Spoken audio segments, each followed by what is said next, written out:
In my past life, my wedding was just around the corner when my fiancé, Su-shin, disappeared. He was gone for over 30 years. Despite my family's objections and the village gossip, I moved into his home as his wife, caring for his parents and managing the household. Over 30 years passed, and I transformed from a young woman into an old lady with a face full of wrinkles. That day, on a whim, I went to the town market and saw Su-shin, alive and well. He had aged too, from a handsome young man.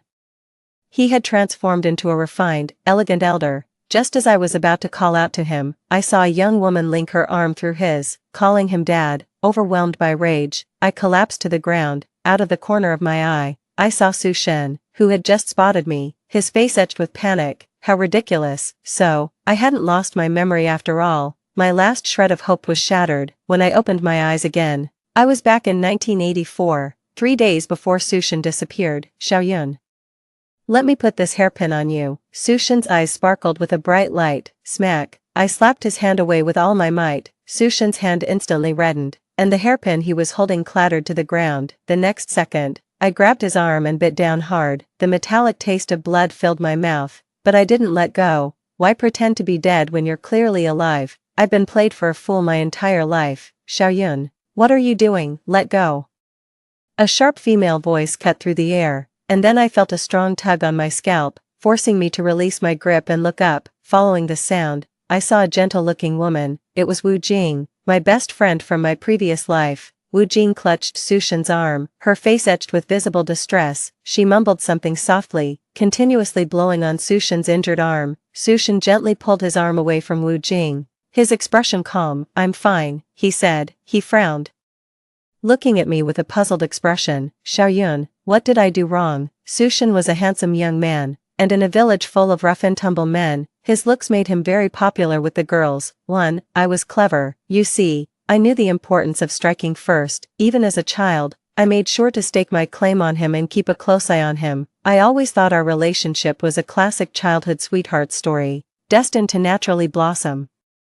I never imagined my ending would be so devastating. Su-shin saw Lin Xiaoyun with her head bowed, silent, her eyes flickering erratically. A strange sense of dread began to creep into his heart. He remembered Lin Xiaoyun as a carefree person, yet she was always incredibly thoughtful when it came to him. Not only would she never bite him, but she wouldn't even let him help with the slightest bit of farm work on a normal day. I finally looked up, glaring hatefully at the man and woman before me.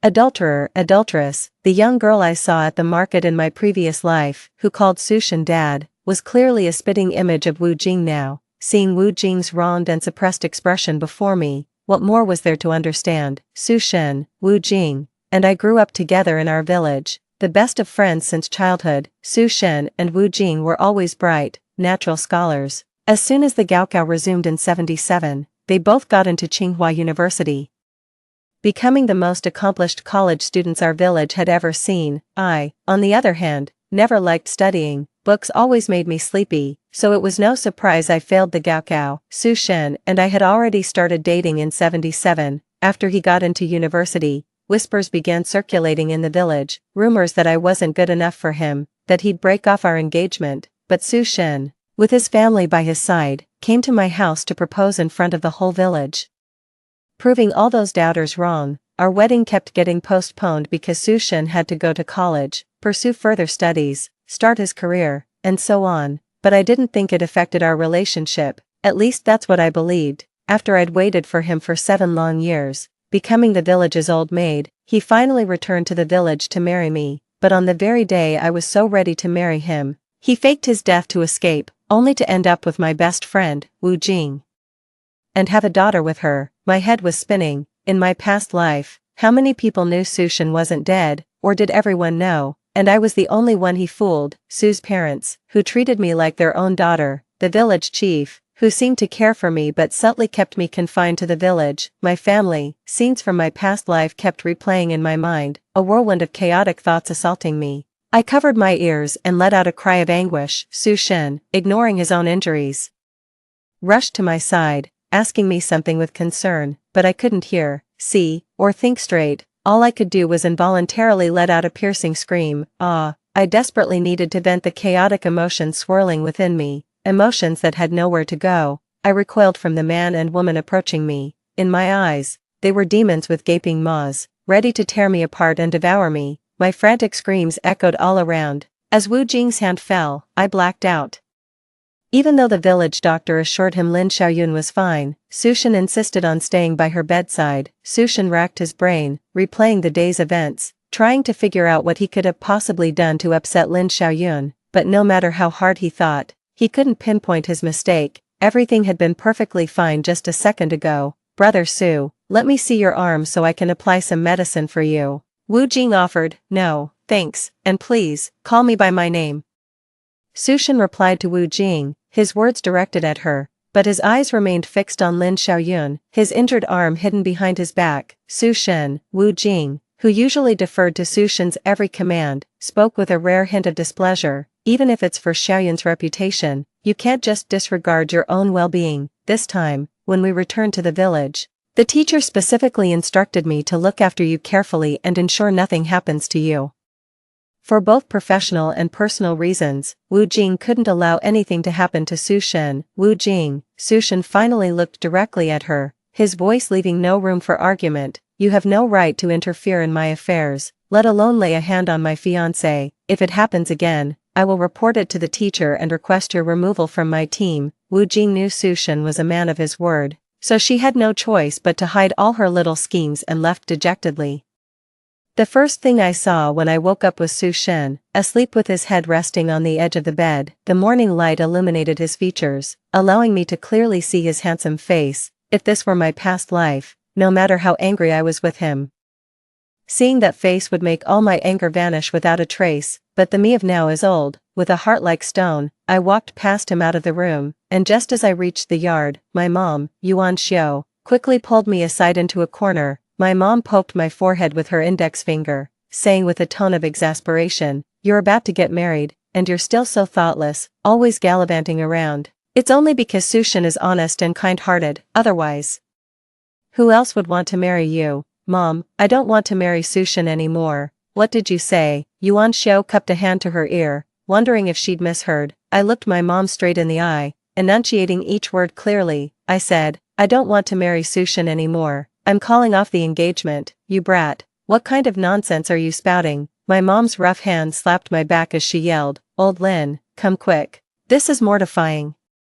Your daughter says she wants to break off her engagement." My mom's words hit like a bolt from the blue. The previously noisy and busy crowd instantly fell silent, then gathered around to scold me. "Big brother, Xiaoyun, even if you're being willful, there's a limit. You're 25 years old, practically an old maid. If you don't marry Sushin, who do you plan on marrying? Second brother, exactly. Xiaoyun, everyone in the village knows you're marrying Sushin in 2 days. If you call off the wedding now, what will people think of you? What will they think of our family? Even my eldest and second sisters-in-law were there, singing Sushin's praises. So what happened? These people, who were supposed to be closest to me, heard I wanted to call off the wedding, and not a single one asked me why, or if I was upset. I understood what they meant. For Sushin, a graduate of a prestigious university, to be interested in me, it was clearly me punching above my weight. In my past life, when they heard I was moving into the Su family home as Sushin's wife, they only offered a few superficial words of advice before easily letting me go. There were many things I couldn't see clearly in my past life, but now, it's as if I peeled back layers of fog, finally seeing everyone for who they truly are, putting myself in their shoes. If I had a child, I wouldn't easily agree to let her live as a widow. Don't they love me? I believe they do. But their love has its limits and conditions. Just like in my previous life, 5 years after Sushin disappeared, his parents fell ill. Coincidentally, Wu Jing wrote to me around that time, saying she thought she'd seen Sushin somewhere. I went to my family's home, hoping they could help look after Sushin's parents for a few days, but my family's door was shut tight. I clearly heard familiar voices inside, yet they silently refused me. I have my pride. Even when my life became incredibly difficult later on, despite the Su and Lin families living only a few hundred meters apart, I never went back to my family for help again. Xiaoyun, tell me what I did wrong and I'll fix it. Please don't call off the engagement. Sushin's voice was broken. With so many people in the courtyard, it was ironic that only Sushin, the one who had wronged me the most, would think I wasn't to blame. Under everyone's expectant gaze, I slowly began. Sushin, Let's talk, just the two of us. As soon as I stopped, the usually quiet Sushin started talking a mile a minute, as if spilling his guts. Xiaoyun, I'm such a jerk. I've wasted so many years of your life. We're getting married very soon. After the village banquet, I'll go back to work and request a single room from my boss, then I'll bring you over to live with me. Trust me, I'll be good to you from now on. I'll hand over my entire salary, and you can buy whatever you want. Kids, oh. Right, we only need one kid, more would just disrupt our life as a couple. Maybe we shouldn't have any kids at all. The life Sushin described was nothing short of beautiful to me. After all, I'd fantasized countless times about what life would be like after marrying him. In those lonely days, these very fantasies were what kept me going. I kept thinking, what if Sushin was still alive? Then, when he came back, we could live that kind of life together. Sushin's voice grew fainter and fainter, until it finally died out under my deadpan gaze. He reached out, blocking my view, and pleaded, Xiaoyun, please, don't look at me like that. Ah, the thought of Sushin, that untouchable ice queen, falling for someone, just sickens me. Why are things like this now? What were you doing before? I coldly refused. Sushin, I'm absolutely calling off this wedding. Bang, good thing we haven't registered our marriage yet. The annulment process won't be complicated. Go back to my place later and take all your stuff. The 3 turns and 1 sound, with you. From now on, we go our separate ways, and you're free to marry whoever you want. Every word Lin Xiaoyun uttered now felt like a sharp blade cutting deep into Sushin. Too, they had been perfectly fine, yet suddenly Lin Xiaoyun turned cold, her eyes betraying an undeniable disgust when she looked at him. You're not thinking straight right now. Once the wedding banquet is over and you're settled in my home, things will be fine. Sushin lowered his gaze, sealing his judgment. I was about to lose my mind when I heard that. Is breaking off an engagement really this hard? Sushin, look who's here. Wu Jing's voice drifted over from a distance. Wu Jing accompanied an elderly man with a full head of silver hair, looking hale and hearty, and dressed in a Zhongshan suit. I squinted, and oh, another familiar face. Sushin quickly stepped forward, greeting respectfully, teacher, what brings you here? Zhou Guodong put on a stern face, feigning displeasure. So you still remember I'm your teacher? Huh, you kept such a big event like your marriage a secret from me. Teacher, how could I dare to keep it from you? I planned to visit you after she and I had settled down in Jing City. Zhou Guodong's eyes flickered as he pointed at me. Is this your fiancé? The term fiancé carries a lot of weight, you know. Someone you're not legally married to can be easily replaced, can't they? I smirked, walking up behind Sushin and standing there. Hello, in my previous life, this old man also showed up around this time, but I was never introduced to him by Sushin like I am now. Back then, I naively thought the old man was just there to attend the ceremony and offer his blessings. Now it seems Sushin's faked death and escape are inextricably linked to this old man. Teacher, this is my wife, Lin Xiaoyun, Sushin introduced. Zhou Guodong didn't respond. I stood there quietly, pretending not to notice the displeasure in Zhou Guodong's eyes. Someone else would be more eager to call off this engagement than I was. Anyway, if all else fails, I could always follow Sushin's lead and become a runaway bride myself. That scene must have been quite amusing. I imagine. I followed Sushin and the other 2 back to the Su family home, listening to them discuss formulas, conjectures, and a whole world I'd never encountered before. Shaolin, which university did you graduate from, and where are you working now? Heh, I scoffed. He's an elder, and he's already condescended to visit our village. I highly doubt he knows nothing about me. Sushin shot me a disapproving look, then took the initiative to speak. Teacher, I held Xiaoyun back for a few years. She stayed in the village to help me take care of my family. Zhou Guodong made his point and then turned back to discuss topics with Sushin and Wu Jing that were completely over my head. I discreetly excused myself from the room, feeling out of place, and didn't notice Sushin, who wanted to follow me, being held back by Zhou Guodong. Just as I stepped out of the Su family's front door, Su's mother came running after me, carrying a bamboo basket. Xiaoyun, why don't you stay for dinner before you go? Take these dishes home with you. Let everyone taste if my cooking has gotten worse. Mother Su was not yet 50 at this time, not the emaciated old woman I remembered from my previous life. Ravaged by illness, her movements were quick and nimble. Before I could even respond, she was already trying to hand me the bamboo basket. I dodged, stepping aside, and refused coldly. Aunt Lon, I won't be staying for dinner. Please take these dishes back too. It's not appropriate for me to accept them. Sumu was taken aback. What do you mean, unsuitable? She then studied my expression, looking uneasy. Did Sushin upset you? I found it incredibly difficult to speak ill of this elderly woman, who had been my closest companion for many years in my previous life, even though I suspected she was hiding the truth about Sushin still being alive. She truly treated me like her own daughter back then. Just seeing her breaks my heart. She's a constant reminder of how incredibly foolish I was in my past life, completely duped by all that fake affection. Aunt Lon, Sushin didn't upset me, but we can't get married, we're just not right for each other. I went to the county and bought a train ticket to High City. I have an aunt who moved to High City with her husband years ago and rarely came back home. It just so happened that she visited the year I failed my college entrance exams, and at the time, she wanted to take me to High City to work. I was actually tempted by my aunt's offer. What young person doesn't dream of living in a big city? Sushin had just gotten into university, and there was so much gossip in the village. Everyone thought Sushin and I were a bad match, so I figured I might as well break up with him and go work for my aunt in Haishur. But then Sushin came to propose before I could even break up with him. So I happily turned down my aunt's kind offer and stayed in the village to support Sushin. Luckily, my aunt had given me her address back then, telling me I could always come to her if I changed my mind. Sushin and I are never going to get married. High City is my fallback, but the next train ticket to High City isn't for another 2 days. By the time I finished everything and got back to the village, it was already past midnight. I know every path in this village like the back of my hand.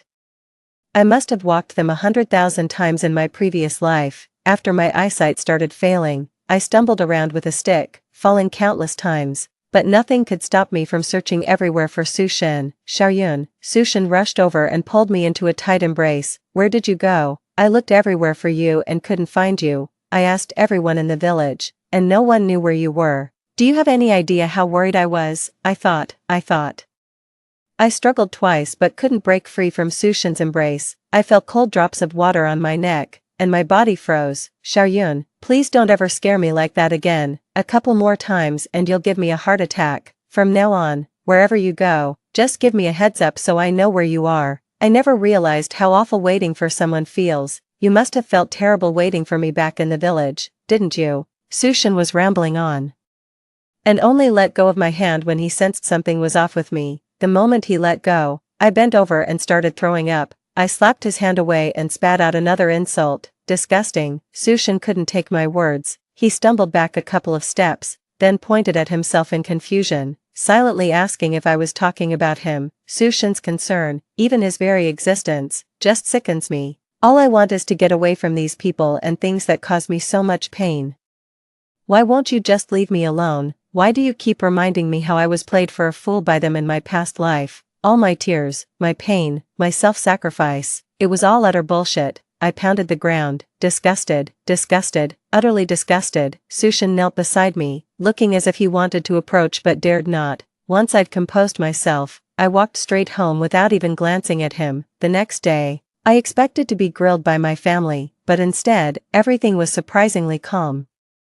After asking around, I found out that Sushin had taken responsibility for my absence the previous day, claiming we'd gone to town to buy wedding supplies. He finally did something decent, but I won't be thanking him. It would be best if we could get this divorce settled amicably. After all, gossip spreads fast, and I need to consider my family, but if they push me too far, I'll have no choice but to be selfish for once. I've also come to realize that in my past life, I was too considerate of others.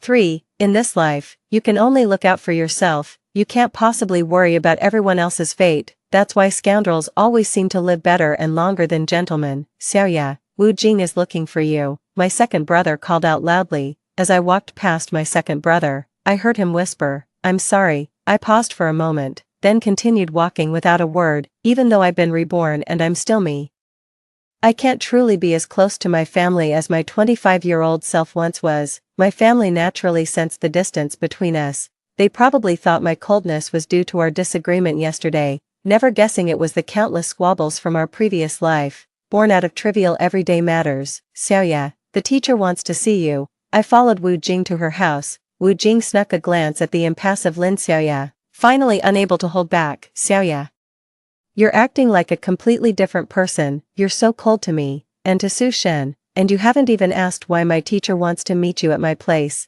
it's probably just to tell me I'm not good enough for Su Shen, and to make me back off. As for why he wants to meet me at your house, it's simply because the old man still wants to save face.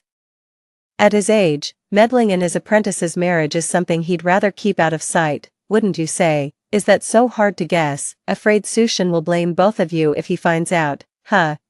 Wu Jing's face flushed crimson when I hit the nail on the head. Though she had no ground to stand on, she still wanted to argue, stubbornly insisting, you don't understand how great what we're doing is. This is truly a monumental undertaking that benefits both the nation and its people, Alright, let's go, don't let me interfere with your monumental undertaking, I really couldn't be bothered to listen to her lengthy discourse anymore. To my surprise, no one was home at Wu Jing's place, which suggested it was intentional. Old Zhou even shooed Wu Jing out of the yard. Just as I found a wooden stool and sat down, old Zhou bowed deeply to me and remained in that position for a long time. Comrade Lin Xiaoyun, I know my request is incredibly difficult for you to accept. But I have no choice but to swallow my pride and play the villain who breaks up a loving couple. To fall behind is to be vulnerable. Ever since the founding of our nation, Western countries have always eyed us with hostility. They've imposed technological blockades on us, and various threats and suppressions have followed one after another. We advocate for peace, but we must also have the courage and readiness to fight if necessary. Do you know how long it took Western nations to develop the hydrogen bomb? France took 8.5 years, the US 7 years and 4 months, Britain 4 years and 7 months, and the Soviet Union 4 years, yet, thanks to the presence of a great leader, we accomplished it in just 2 years and 8 months. Old Zhou straightened up, a look of pride on his face, but then, as if remembering something, his posture subtly slumped again. In all my years, I've only ever mentored one person. Su Shen, who is even more brilliant than a genius. While I can't disclose the specifics of our research, I can tell you that the projects we're working on are of national importance and benefit everyone. I'm here to inform you about Su Shen's new assignment. He's about to lead a team into a national research facility. There's no room for personal attachments there, only the solitary courage to succeed or die trying. You might not see Su Shen for years, decades, or even the rest of your life. I'll be going too. This is an opportunity one actively sought out. When Elder Zhou saw my surprised look, he burst into hearty laughter and declared with gusto, Mencius once said, if I am upright, though I face thousands, I will go forward, as long as the country still needs me. What does it matter if I'm utterly destroyed? Rather than a mere conversation between Elder Zhou and me, it felt more like a spiritual cleansing he bestowed upon me. Elder Zhou did all the talking. In the end, I only asked one question, a question I posed for my past self. Elder Zhou, if you hadn't told me all this, what was your plan? I wonder if Su Shen intentionally deceived me in his past life, or if it was unintentional. Old Zhou didn't expect me to ask that question. After a moment of stunned silence, he chose to be honest with me. My original plan was to get Su Shen out of here first. His role was to fully dedicate himself to our research, then I'd find a reason to sever your connection with him. Elder Zhou only ever considered Su Shen's feelings, completely disregarding what would become of me, a wife who had just lost her newlywed husband, after he took Su Shen away. For Elder Zhou, choosing between one person and thousands upon thousands was never a difficult decision. So why are you telling me all this now? Elder Zhou let out a long sigh and slowly said, I never realized how much you influenced Su Shen. Old Zhou had been Su Shen's mentor for 7 years, ever since his university days. Last night was the first time he'd seen the usually calm, powerful, and terrifyingly intelligent Su Shen display such a vulnerable expression. It was as if the sky had fallen and the world had ended. Su Shen just stood there in the courtyard, motionless all night. He didn't respond to anyone, like a lifeless block of wood. Having seen Su Shen in that state, Old Zhou knew he couldn't proceed with his original plan. I rose, offering no comment on Elder Zhou's decision, and bowed deeply in return. Elder Zhou is a great man. I am not worthy of his bow, but Elder Zhou misjudged me. Even if I am ordinary and unremarkable, my blood runs hot. No child of Huagua is a coward. I know what truly matters, and I will not be a stumbling block for Su Shen. I could never bring myself to agree. That would be a betrayal of my past self. But I couldn't bring myself to condemn it either. The moment I stepped out the door, my eyes immediately fell upon Wu Jing, looking ashen. Following her gaze, I saw Su Shen, utterly despondent, leaning against the wall. He must have heard everything, I stammered, opening my mouth as if to say something. Don't say anything, Not a word, Sushin said bitterly. I'll take you home. I closed my mouth, not knowing what to say anyway. On the way, we ran into villagers who would tease us with playful remarks. Every time I tried to explain, Sushin would cut me off and accept their blessings instead. I couldn't quite figure out what Sushin was thinking. Was he still holding on to some fantasy about our marriage? Feeling a bit down, I let Sushin have his way and didn't challenge him. Even the longest road has an end, about 100 meters from my house. I didn't want to walk with him anymore. This is far enough. Please, let me walk you to your door, Sushin pleaded, his eyes bloodshot. This is fine, I insisted. Sushin stared at me intently. Just when I thought he was going to press the issue, he relented. As he turned, I thought I saw a glint of moisture in his eyes. I pretended not to notice and turned to walk away myself. Step by slow, heavy step, I walked towards home, and with each stride, countless memories of Sushin and me flashed through my mind. As I turned to close the door, I noticed Sushin was still standing there, watching me. Seeing me look at him, Sushin waved. I responded with my brightest smile. Sushin once told me he loved my smile the most, saying it radiated boundless vitality. I hope when he remembers me, it's not as a wrinkled old woman, but with my most beautiful smile. For, as soon as the door closed, I couldn't hold back my tears anymore. I haven't shed a single tear since I was reborn. I thought I'd cried all my tears out in my previous life. I knew it, I just knew it. The Sushin I love isn't a bad person. There were so many misunderstandings surrounding his faked death in our past life. Let's stop here. The 2 days after Sushin brought me back passed peacefully. All I did was sleep, and then sleep some more. It felt like the last bit of energy that had sustained me in my previous life suddenly dissipated. And I was utterly exhausted. While I was still reeling, Sushin went to my parents and called off the engagement. He took all the blame himself, and I heard my 2 brothers even gave him a beating for it. He left all the betrothal gifts with my family and even added an extra 2,000 yuan in cash as compensation. On top of that, he personally visited every household in the village, explaining his reasons for breaking off the engagement with me. Trying his best to minimize any negative impact on my reputation, he handled everything so well that my family's resentment towards him wasn't as strong as it had been initially. He even subtly, and not so subtly, spoke well of him in front of me. My dad even asked for my opinion on the money and betrothal gifts Sushin left behind, and after some thought, I told them to accept them. On the day I left for High City, my whole family came to see me off. I was surprised to see even Sushin there.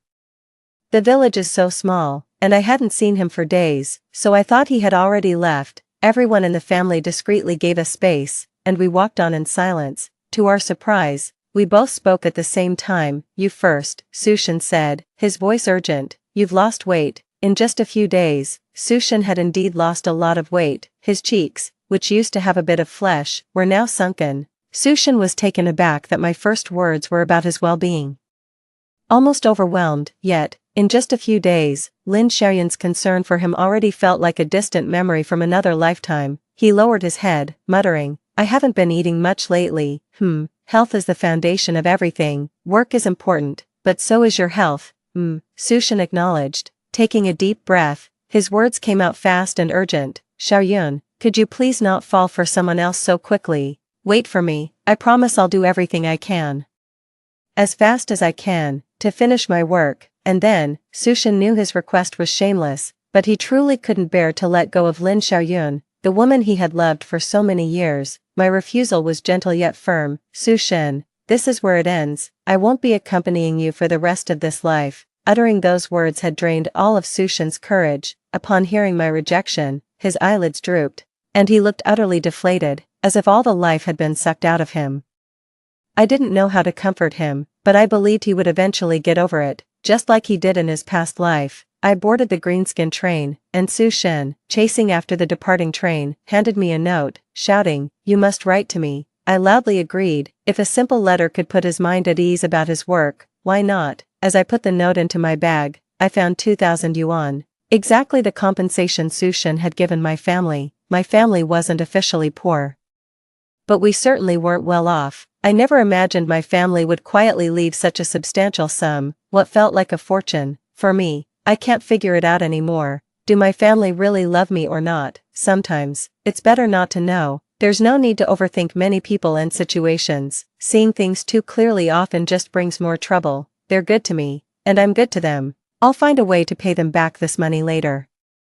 Little did I know then that this huge sum of money would actually save my clothing business from a lot of detours. I ended up living a life completely different from my previous one. In my past life, the furthest I ever traveled, right up until my death, was just to the county seat, but in this life, not only have I come to High City, I've even started my own business. My aunt's family runs a breakfast diner, and I started out helping there. It was by chance that I met my mentor, Cheen Ran.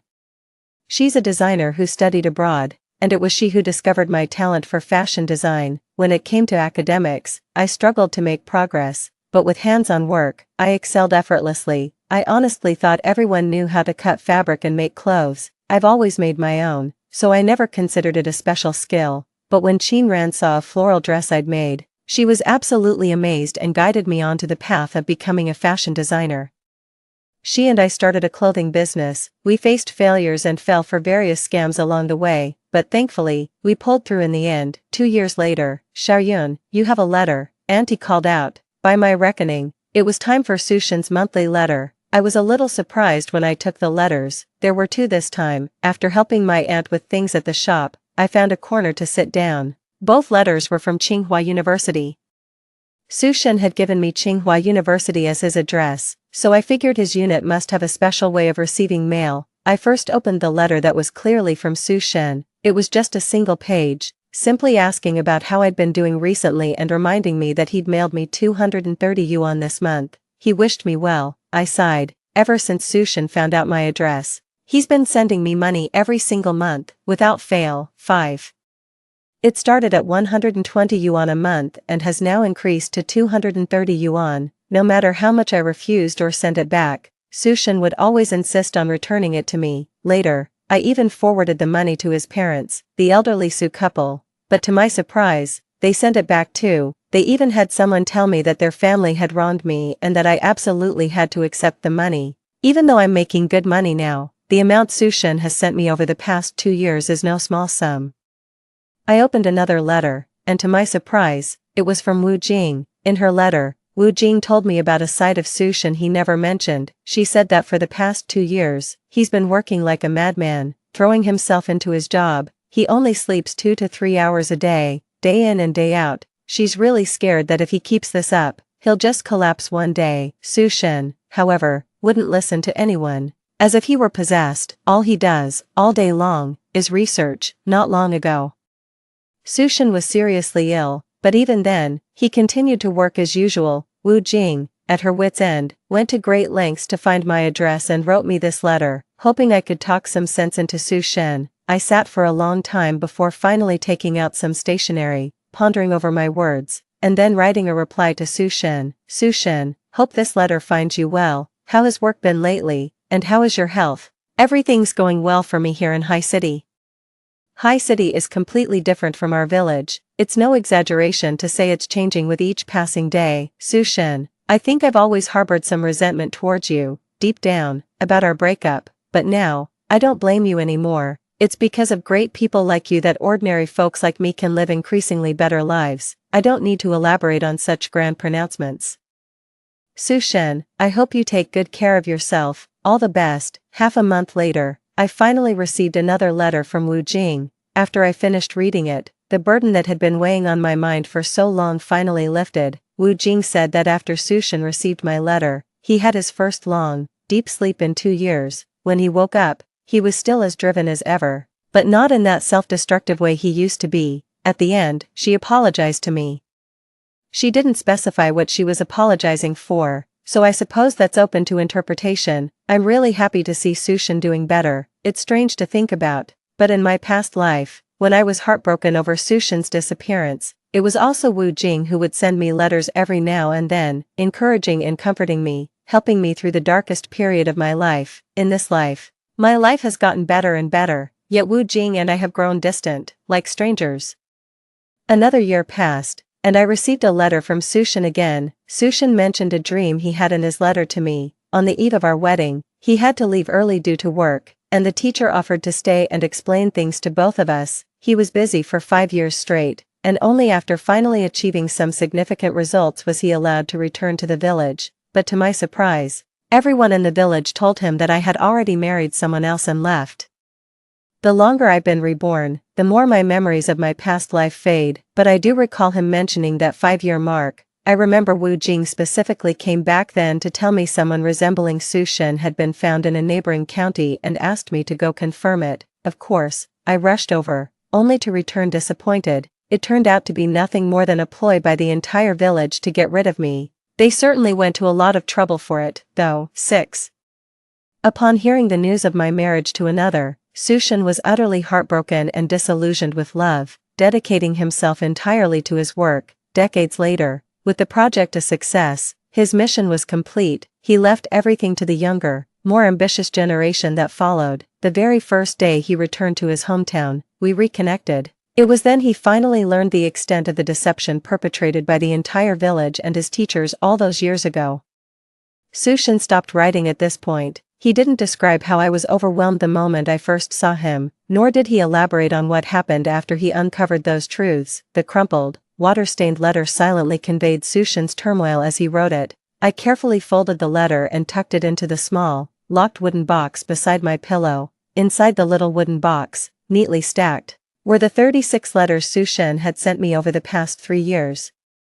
Along with various trinkets he'd given me that I'd brought from home, mostly hairpins. What happened in my past life no longer matters to me. These memories won't hinder Su Shen from continuing his research in this life. No one can stop Su Shen's patriotic devotion, not even me. Otherwise, Su Shen's first reaction this time around wouldn't have been to ask me to wait for him, but rather to state that he wouldn't be participating in this work, since the outcome can't be changed.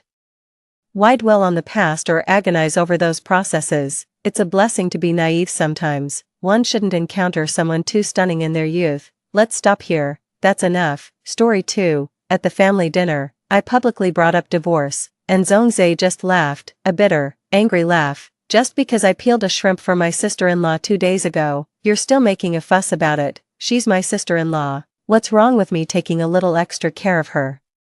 It was the same in my previous life. Ever since his brother was severely injured, he always put me second, prioritizing his fragile, helpless sister-in-law. Even when I voiced my grievances, they took the moral high ground to condemn me. Why can't you just give in to your sister-in-law? Later, on Lin Wei's birthday, her ski trip took a tragic turn. Zongzi chose to escort her down the mountain, leaving me alone to perish in the avalanche.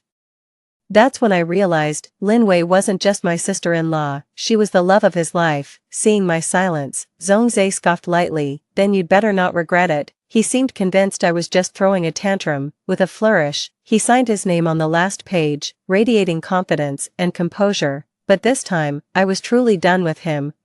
I won't, ever. My tone was resolute. The family dinner suddenly fell into a dead silence. Zongzi's hand, holding his chopsticks, was trembling.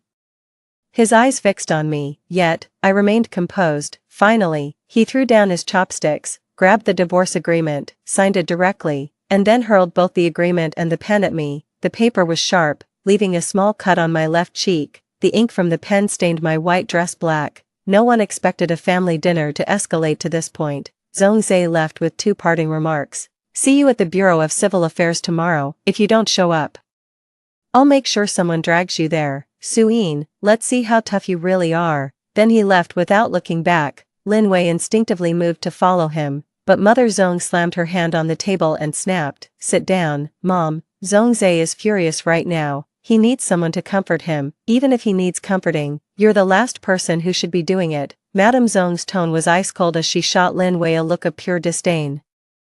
Though Lin Wei had indeed grown up in the Zong household, her mother having served as their maid for nearly 30 years, out of respect for her mother's service, Madame Zong had funded Lin Wei's education and never stinted on giving her the same privileges as the 2 young masters of the house. Yet Lin Wei had crossed the line. At 18, she drugged Zongqing, the eldest son of the Zong family, and seduced her way into his bed, out of concern for her reputation.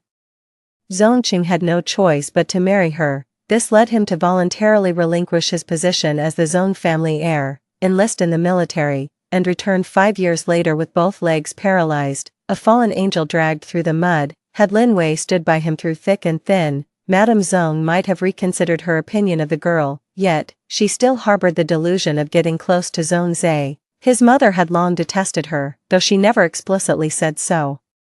This was the first time she had openly shown her disdain. Lin Wei, Zhongzhe might not see through your little schemes, but that doesn't mean I can't. Even if Ain and Zhongzhe divorce, don't even think you'll have any other kind of relationship with him. Lin Wei's fingers clenched, her face paled, and she bit her lower lip, her eyes fixed on me with hostility. I just looked up at her, gave a slight smile, then put away the divorce papers and picked up my chopsticks. I continued to serve myself food and eat. I will never again participate in this ambiguous game between her and Zhongzhe. After a long moment, Lin Wei took a deep breath, her voice softening. Mom, I only care about Xiaoza as an elder sister-in-law would for a younger brother. There's nothing more to it. If there's nothing else, I'll head back to my room now. Madame Zong responded with a cold smirk and fell silent.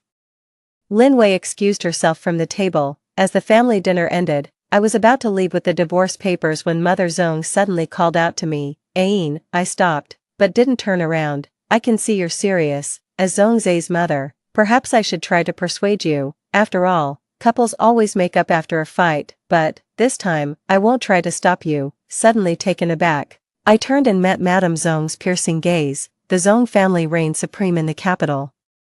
After Patriarch Zong's death, opportunistic relatives circled like vultures, yet Madame Zong single-handedly secured her position, ruthlessly decisive. She always put interests first. I thought she would never approve of my relationship with Zhongzhe. To my surprise, she didn't object, even supported us. After divorcing Zhongzhe, what are your plans? I gave it serious thought. When I was reborn, all I wanted was to go home, back to Harbor City, to leave the capital for good and never return.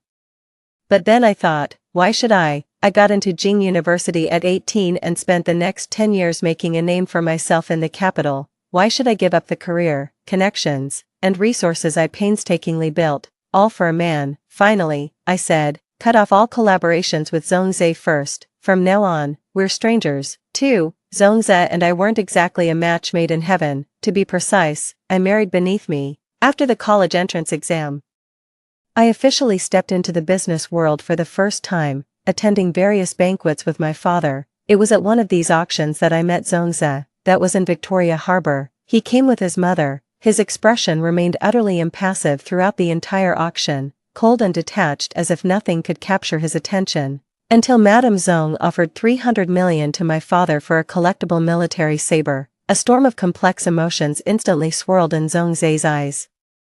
There was envy, there was jealousy. He simply watched Madame Zong in silence. At first, I thought that saber held extraordinary significance for Zongmu. Later, I encountered Zhongzhe again at a banquet, but he was alone. He was lost in thought, by himself. In the back garden, I watched him pull up a peony by its roots, tearing off petal after petal, as if he were asking the flower, or perhaps himself, why couldn't she love me a little more? Why did she only have eyes for eldest brother?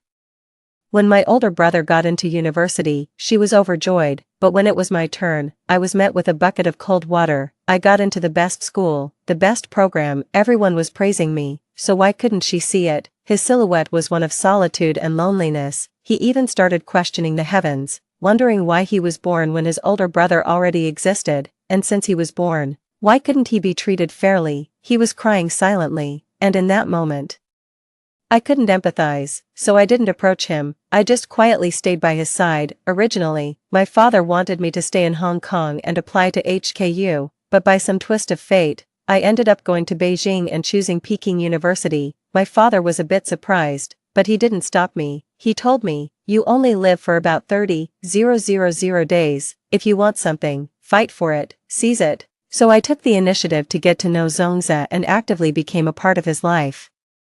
We met when I was 18, got our marriage license at 22, and have been married for 6 years. For 10 years, whatever Zhongzhe wanted that I had, I gave. If I didn't have it and he wanted it, I'd go out and get it for him. I knew his childhood was sorely lacking in sweetness. In his past life, he told me that back then, whether it was his elders or his parents, they always brought gifts specifically for Zongqing. He was always just an afterthought, except for Lin Wei. His so-called childhood sweetheart, only her candy was exclusively for him, and even if it was expired, it was the only special light in his childhood. He kept abandoning me for Lin Wei back then. I'd always tell myself, Lin Wei made up for Zhongzhe's lost childhood, so his kindness to her has nothing to do with love, but I overestimated my own tolerance. When I was sick with a high fever and Lin Wei happened to sprain her ankle, Zhongzhe chose her. I need a male escort for the banquet. And so does Lin Wei. Since Zhongqing can't make it, Zhongzhe will still choose Lin Wei. Birthdays, anniversaries, every time he promised, every time he broke it. I've had my moments of frustration, demanding, "Are you my husband?" or Lin Wei's, but in the end, all I got was Zhongzhe's disappointed reply, "My brother-in-law is hurt and doesn't want to see anyone, my sister-in-law is already so miserable. Why can't you just give her a break?" I was speechless then, my heart aching with every beat. Zhongzhe's friends urged me to be more understanding, telling me, if he had feelings for Lin Wei, he wouldn't have let her marry his brother. Lin Wei also feigned reconciliation. "Xiaozhe and I are completely innocent, we've never crossed any lines, don't overthink it, I'm your and Xiaozhe's sister-in-law, and I always will be." But isn't emotional infidelity still infidelity? I was in agony and despair in this marriage, countless times contemplating divorce. But I could never bring myself to do it, never truly let go. I couldn't bear to part with Zhongzhe, with that boy who always tugged at my heartstrings whenever I saw him. 10 years of shared history had already become ingrained in my very being. It wasn't until Lin Wei's birthday in my past life, until the avalanche, that he reached past me to grab Lin Wei's hand, leaving me behind in the mountains. Can't hear my desperate cries for help, can't hear me say, "I can't see clearly here." Can't hear me weep. In that moment, I suddenly let go of life's just 30,000 days, no need for obsessions. I'm lucky to have a second chance at life. I will never repeat my past mistakes. My mother-in-law wants me to understand that even if Zhongzhe and I divorce, business is business and personal matters are personal. In our 6 years of marriage, our interests have become deeply intertwined. We each have a stake in almost every project. 3. Pulling out now would be devastating. Besides, Zhongzhe is currently the only one who can handle a company of our size. It seems they've all forgotten that Zhongzhe was never my only option. I simply chose him because I liked him, after leaving the old Zong family residence. I just smiled. I received a strange text message, from Hong Kong. "I hear you're divorcing Zhongzhe." I raised an eyebrow, stared at the message for a long time, ultimately didn't reply, deleted and blocked the number, then immediately called my father. I asked him for the best lawyer in Hong Kong, Chen Ning. The next day, just as I arrived at the Civil Affairs Bureau, Zhongzhe pulled up in a black Volkswagen. Lin Wei was in the passenger seat, and as she rolled down the window and looked at me, a faint smile touched her lips. "Aine, don't get the wrong idea. I had a low fever last night, and Xiaozhe just took me to the hospital, that's why." I ignored her, walking straight past. Her face immediately fell. Zhongzhe frowned instantly, displeased. "Suyin, didn't you hear your sister-in-law talking to you? When are you going to get rid of that spoiled princess attitude of yours?" Suddenly, I let out a soft scoff, a mocking smirk playing on my lips. "Zhongzhe, I'm actually quite curious. Zhongqing only lost the use of his legs, he's not dead. You're so eager to take care of his wife. Does he really not have any problem with that, or do you guys prefer playing threesomes?" Zhongzhe immediately flared up, clenching his fists. "Suyin, what are you talking about? I have no ulterior motives with Lin Wei, I've always just seen her as my sister-in-law. Are you ever going to drop this? You're divorcing me just because I peeled a shrimp for Lin Wei. If you're sick, I'll get you an appointment right away." A sharp, resounding slap. I walked up to Zhongzhe and slapped him hard across the face. His words died in his throat as he stared at me in disbelief, his eyes filled with confusion and a touch of helplessness. Lin Wei immediately got out of the car to check Zhongzhe's face. The fingerprint marks on his left cheek were even more pronounced. Her eyes reddened at the corners as she stood in front of Zhongzhe. "Aine, how could you hit Xiaozhe? What did Xiaozhe do wrong? Even if you're upset, you can take it out on me. How could you?" By the end, she was choked up, large tears streaming down her face. I let out a cold chuckle. To my surprise, Zhongzhe completely ignored Lin Wei and kept his gaze fixed on me, his eyes filled with complex emotions. Once inside the Civil Affairs Bureau, just as I was about to sign the confirmation, Zhongzhe suddenly grabbed my hand, his fingers trembling almost imperceptibly. "Suyin," he said, "are you really sure you want to keep this charade going with me? You know I won't grovel before you, much less beg you to remarry me. Once 30 days are up, I won't be coming to withdraw it." He spoke each word deliberately, as if reminding me, and perhaps himself too, once this is signed, there's no turning back for any of us. He's gambling that I can't leave him, that I'm just throwing a tantrum, that I still love him, but this time, I smiled, and with deliberate, careful strokes, I signed my name on the divorce papers. Then I thought about it carefully. If I hadn't come to Jingshi and actively approached Zhongzhe, we would never have started. Everything just goes back to square one. A while later, when I received the 30-day cooling-off period receipt, Zhongzhe's gaze seemed to pierce right through me. His eyes filled with coldness. Suyin, it's you who can't live without me. Don't come begging me to withdraw the application in tears when the time comes. With those words, he walked away hand in hand with Lin Wei. I stood rooted to the spot, silently watching his figure fade into the distance. No, that day will never come. News of Zhongze and my divorce quickly spread through our circle. Many people thought I was crazy. Zhongze's friends would occasionally bring up the peeling shrimp incident to tease me. Plus, Lin Wei always liked to use her passive-aggressive tactics. She'd stir up trouble at social gatherings, which led to some of Zhongze's friends privately advising me, Lin Wei and Zhongze are like family. Why take it this far and make us a laughingstock? It's just peeling a shrimp. If you want more, we'll have Zhongze peel as many as you like. If you're jealous, just admit it. Don't play hard to get too much. Making a big scene won't do anyone any good. I didn't respond to anything. I just blocked them all. Upon arriving in Jing City, Chen Ning immediately began to help separate my project from Zhongze's, minimizing the losses. Zhongze called me right away after he found out, asking to meet. I flat out refused. I just never expected to run into Zhongze and Lin Wei that very evening at my family friend uncle's banquet. Lin Wei was wearing a form-fitting cheongsam, her hair elegantly styled in an updo, and her makeup was flawless. As she walked into the banquet arm in arm with Zhongze, they drew many eyes. Especially with all the recent rumors swirling around, almost all of them wore an inquisitive expression, none stepping forward to offer compliments. It wasn't until her gaze landed on my uncle and me that a slight smile touched her lips. Isn't this Ayin? She walked over. I heard you and Xiaozhe had a falling out recently, splitting up your projects, and you're looking for new partners. Don't tell me. Her voice trailed off abruptly, her eyes shifting to the empty wine glass in my hand. An unreadable expression on her face. I smiled and looked up. Miss Lin, don't you think you're overstepping your bounds a bit? Zhongze and I used to be married, and I was willing to respect you and call you sister-in-law. But do you really think that just because you're a nanny's daughter who slept her way into becoming young Master Zong's wife, you can boss me around? You, Suyin? Lin Wei's face turned pale, then flushed, and her eyes welled up with tears again. She truly looked pitiful.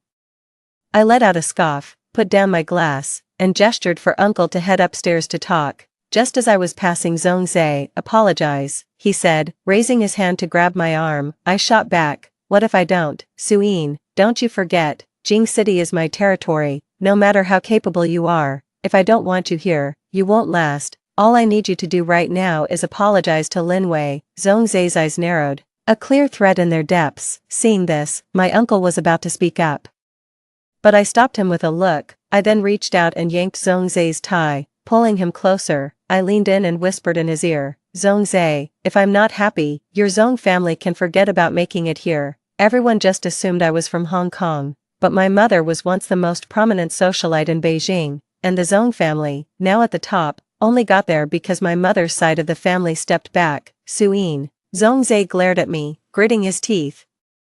I curved my lips into a smile and withdrew my hand. That's all there is to it. He suddenly grabbed my chin, his grip firm. Don't speak too soon. Just because Lin Wei doesn't know your company's situation doesn't mean I don't either. If I'm not mistaken, if a new round of investment doesn't come in soon, the project won't be able to start, and you'll be facing losses in the hundreds of millions. You're so stubborn. I'd like to see how you explain that to your company's shareholders. With that, he disgustedly let go of me and walked away. Even Lin Wei, who was crying her eyes out beside me, was completely forgotten. Lin Wei shot me a hateful glare. Over the years, few in the industry truly respected her because of her aggressive tactics to get into bed with men, but out of deference to Zhongze, everyone played along. No one dared to openly mock her. Now, with me exposing her true colors in front of everyone, Lin Wei couldn't maintain her composure any longer. As she walked past me, she stated bluntly, Suyin, I'll be honest with you, I want Zhongze, and I'm going to get him. I shrugged indifferently and uttered two words, suit yourself. The banquet still concluded smoothly.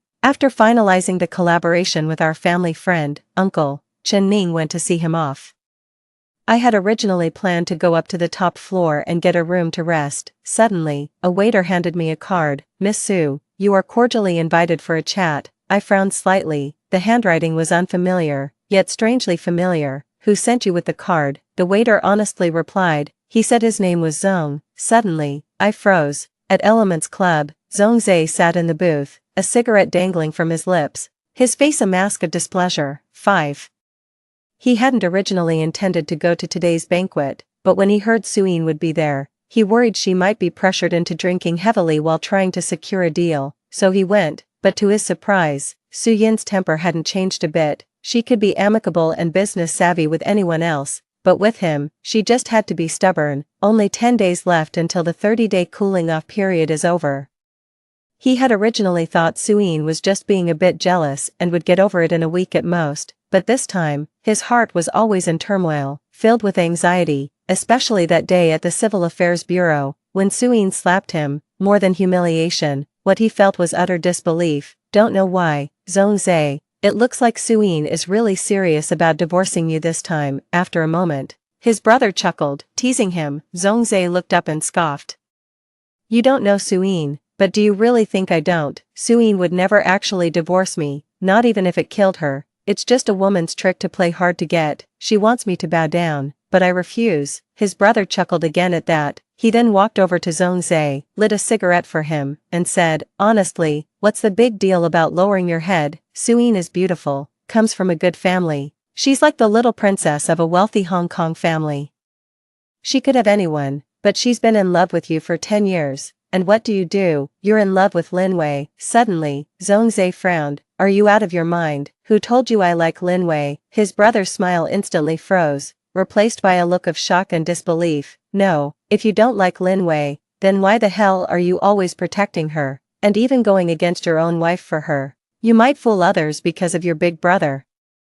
But do you really think we'd fall for that? Zong fell silent. His brother tentatively asked, so you don't like Lin Wei, but you like Suyin? Zong stubbed out his cigarette. Is it that hard to tell? If I don't like her, why would I marry her? Am I out of my mind? The private room instantly fell into a dead silence. His brother's lips twitched, and he woodenly picked up his glass, downing the drink in one gulp. Over the past few years, Zong's kindness towards Lin Wei had clearly crossed a line, but because they were friends, everyone assumed Zong was in love with Lin Wei, a love that couldn't be reciprocated. That's why they covered for Zong. But to everyone's surprise, Zong had been in love with Suyin all along. So, your kindness to Lin Wei is. Zong sighed deeply, leaning back into the booth seat, his neck tilted slightly upwards. When everyone else overlooked him, Lin Wei saw him.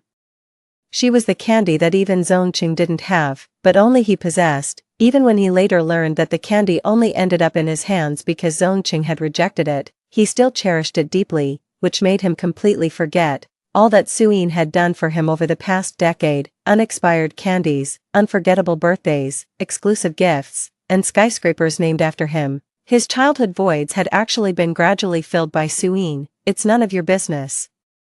I just don't like Lin Wei. I wasn't wrong. The person who asked to meet me was indeed Zongqing, but he moved to Hong Kong City after retiring from the military. When did he quietly return to Beijing? 6. So why did you ask me out? On the rooftop, Zongqing sat across the long table, his face pale, his fringe falling over his forehead. He wore a white shirt, his tie slightly loosened. His right leg had been amputated after being blown off, and the kneecap of his left leg was crushed by a boulder.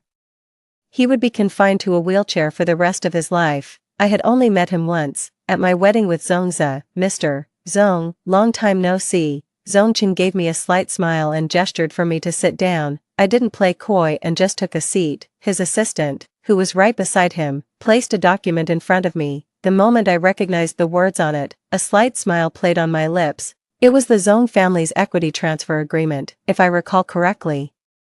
Zongqing holds 15% of the shares. It's not a huge amount, but it's just enough to cover my losses. I hear your company has been divesting from Zongze recently, and that requires a significant amount of capital. I don't know, is this equity enough to cover it? Zongqing's voice was soft, his eyes fixed on me. I raised an eyebrow, pulling my gaze from the agreement. It's enough, but I'm more curious, Mr. Zong. What do you want from me? Marry me, Zongqing replied. I was momentarily taken aback. 15% of the Zong Group's shares, plus my personal assets valued at 3 billion, all yours, if you just say the word, Zongqing spoke, his eyes betraying no emotion. I can't tell if he's just incredibly good at hiding his true intentions, or if he genuinely just wants to make a deal with me. Zongqing has been crippled for 3 years now, ever since he arrived in Hong Kong. Some say he's here to stage a comeback, to challenge Zhong Zhe for the heir apparent position. Others claim he's simply given up. Regardless, Zongqing is a far more formidable opponent than Zhong Zhe. After a long moment, I curved my lips into a smile at him. If I'm not mistaken, Mr. Zong, you're a married man. Zongqing smiled back, gesturing for his assistant to hand me 2 more documents, a divorce agreement and a market valuation. The divorce agreement was dated 3 years ago, around the time he returned from the military, and it even included a dark red divorce certificate. So, Zongqing and Lin Wei divorced 3 years ago. Then why? Lin Wei drugged me back then, but I didn't touch her. She begged me not to tell anyone. She was only 18 at the time. I married her to protect her reputation. We signed a prenuptial agreement for a 3-year term. After we got our divorce certificate, she asked me to keep it quiet for a while, and I agreed. But I never imagined she'd come between you and Zhong Zhe. Hong Kong City was still too far from Jing City, and he had deliberately cut himself off from the outside world due to his severe injuries. I only heard about it recently. All these years, Zhong Zhe's actions. Miss Su, this is my fault. The 15% equity is an apology gift, and the 3 billion is a betrothal gift. After saying that, Zhong Cheng's gaze remained fixed on me. I pursed my lips, beginning to seriously appraise the man before me. Zongqing was no less handsome than Zhong Zhe. In fact, to be honest, he was even more striking, and his demeanor was mature and steady. In those years, Zhong Zhe often desperately clawed his way up, driven by everyone's favoritism towards Zongqing. He was desperate to prove he was better, more capable than Zongqing, and he succeeded. Seeing Zongqing again today, it suddenly dawned on me that some people are just born winners, like Lin Wei, like Zongqing. But what makes Zongqing think I need his help? After a long pause, I asked, what if I refuse? Zongqing looked at me, a faint smile playing on his lips. That just means I haven't given enough, but it's alright. I can work hard to reclaim the Zong Corporation. With the Zong Corporation as a betrothal gift, would Miss Su be swayed? In the end, last night, I agreed to marry Zongqing. He's right, I'm not swayed. That just means he hasn't offered enough, but with the Zong clan involved, that's a whole different story. I still can't figure out why Zongqing wants me to marry him. 7:12 noon, Zongqing appeared in my office right on time. I looked up from my documents to see his assistant dutifully placing a thermal container on the coffee table, then meticulously arranging the dishes. He quietly left the office, thoughtfully closing the door behind him. I couldn't help but raise an eyebrow, looking at Zongqing. Mr. Zong, quite the familiar type, aren't you? Zongqing smiled faintly. Just want you to get used to this kind of life ahead of time. After all, this will be the norm once we're married. I licked my lips, finally put down the documents, and walked over to Zongqing. Mr. Zong, since we've already chosen to cooperate, you can lay your cards on the table. There's no need to play these devoted husband games with me. Zongqing pressed his lips together, silent, and with his well-defined hands, picked up a pair of chopsticks and handed them to me. I didn't answer, but he didn't seem annoyed. He just smiled again and said, Suyin, do you really not know what I want? He looked at me. I frowned and replied, I don't know. Zongqing and I weren't old acquaintances, nor did we have any shared history. If he was willing to use the Zong group as leverage, he must have been after something much bigger. But anything I had, he had too. Our eyes met, and after a long pause, Zongqing finally gave me a direct answer. Because I want to be Zongza for once. What? I asked, confused. Zongqing smiled. I wanted to know how it feels to be loved unconditionally. I wonder if I could be as lucky as Zongza, to be loved by you, to be cherished in the palm of your hand. He said he was in the prime of his life at 18. It seemed everyone loved him, but in reality, everyone was plotting against him. Even his mother claimed to love and care for him, but she was merely grooming him as a tool for succession. He couldn't afford to make a single mistake, nor could he have his own opinions. My only acts of rebellion were marrying Lin Wei and joining the military. Suyin, I want you to love me. My pupils constricted sharply, and my lips parted slightly, but no words came out. I don't know much about the Zong family, but it's common knowledge that Mrs. Zong dotes on Zongqing. Otherwise, Why would she have offered 300 million back then just to get my father's collectible military saber? Before I could even react, Zongqing's hands, almost reverently, cupped my face, his fingertips cool against my skin. I couldn't help but shiver. The emotions he had kept hidden in his eyes were laid bare in that instant. All those things I couldn't grasp, couldn't quite make out, suddenly seemed to click into place. But then, "What are you doing?" The office door was violently kicked open. Zongze stood at the doorway, his eyes bloodshot, an ominous aura clinging to him. The document in his hand was crumpled beyond recognition, his fingers clenched into a fist, knuckles white from the strain, veins bulging on the back of his hand. When did you get back to Jing City?" His voice was chillingly cold. By then, Zongqing had already let go of me. He looked at Zongze, a faint smile playing on his lips. "Xiaoze, long time no," with a bang. Zongze slammed the documents onto the coffee table, then lunged forward, grabbing Zongqing's collar. His eyes were terrifyingly red. "I'm asking you, when did you get back to Jing City, Zongqing? Suyin is my wife. Do you have any idea what you just did?" He gritted his teeth, asking each word deliberately. Zongqing's smile never wavered. He was calm and composed, clearly more like a mature man compared to Zongze. "I know exactly what I'm doing. Suyin divorced you. She's free now. So I'm going to pursue her. What do you think?" The voice abruptly cut off, followed by the dull thud of flesh connecting. Zongqing's left cheek quickly swelled, and blood trickled from the corner of his mouth. Zongze had completely lost his temper and wasn't about to let Zongqing off the hook. Just as he was about to throw another punch, I immediately stopped him. "Zongze, if you want to make a scene, take it outside. This is my office." Zongze let out a cold laugh.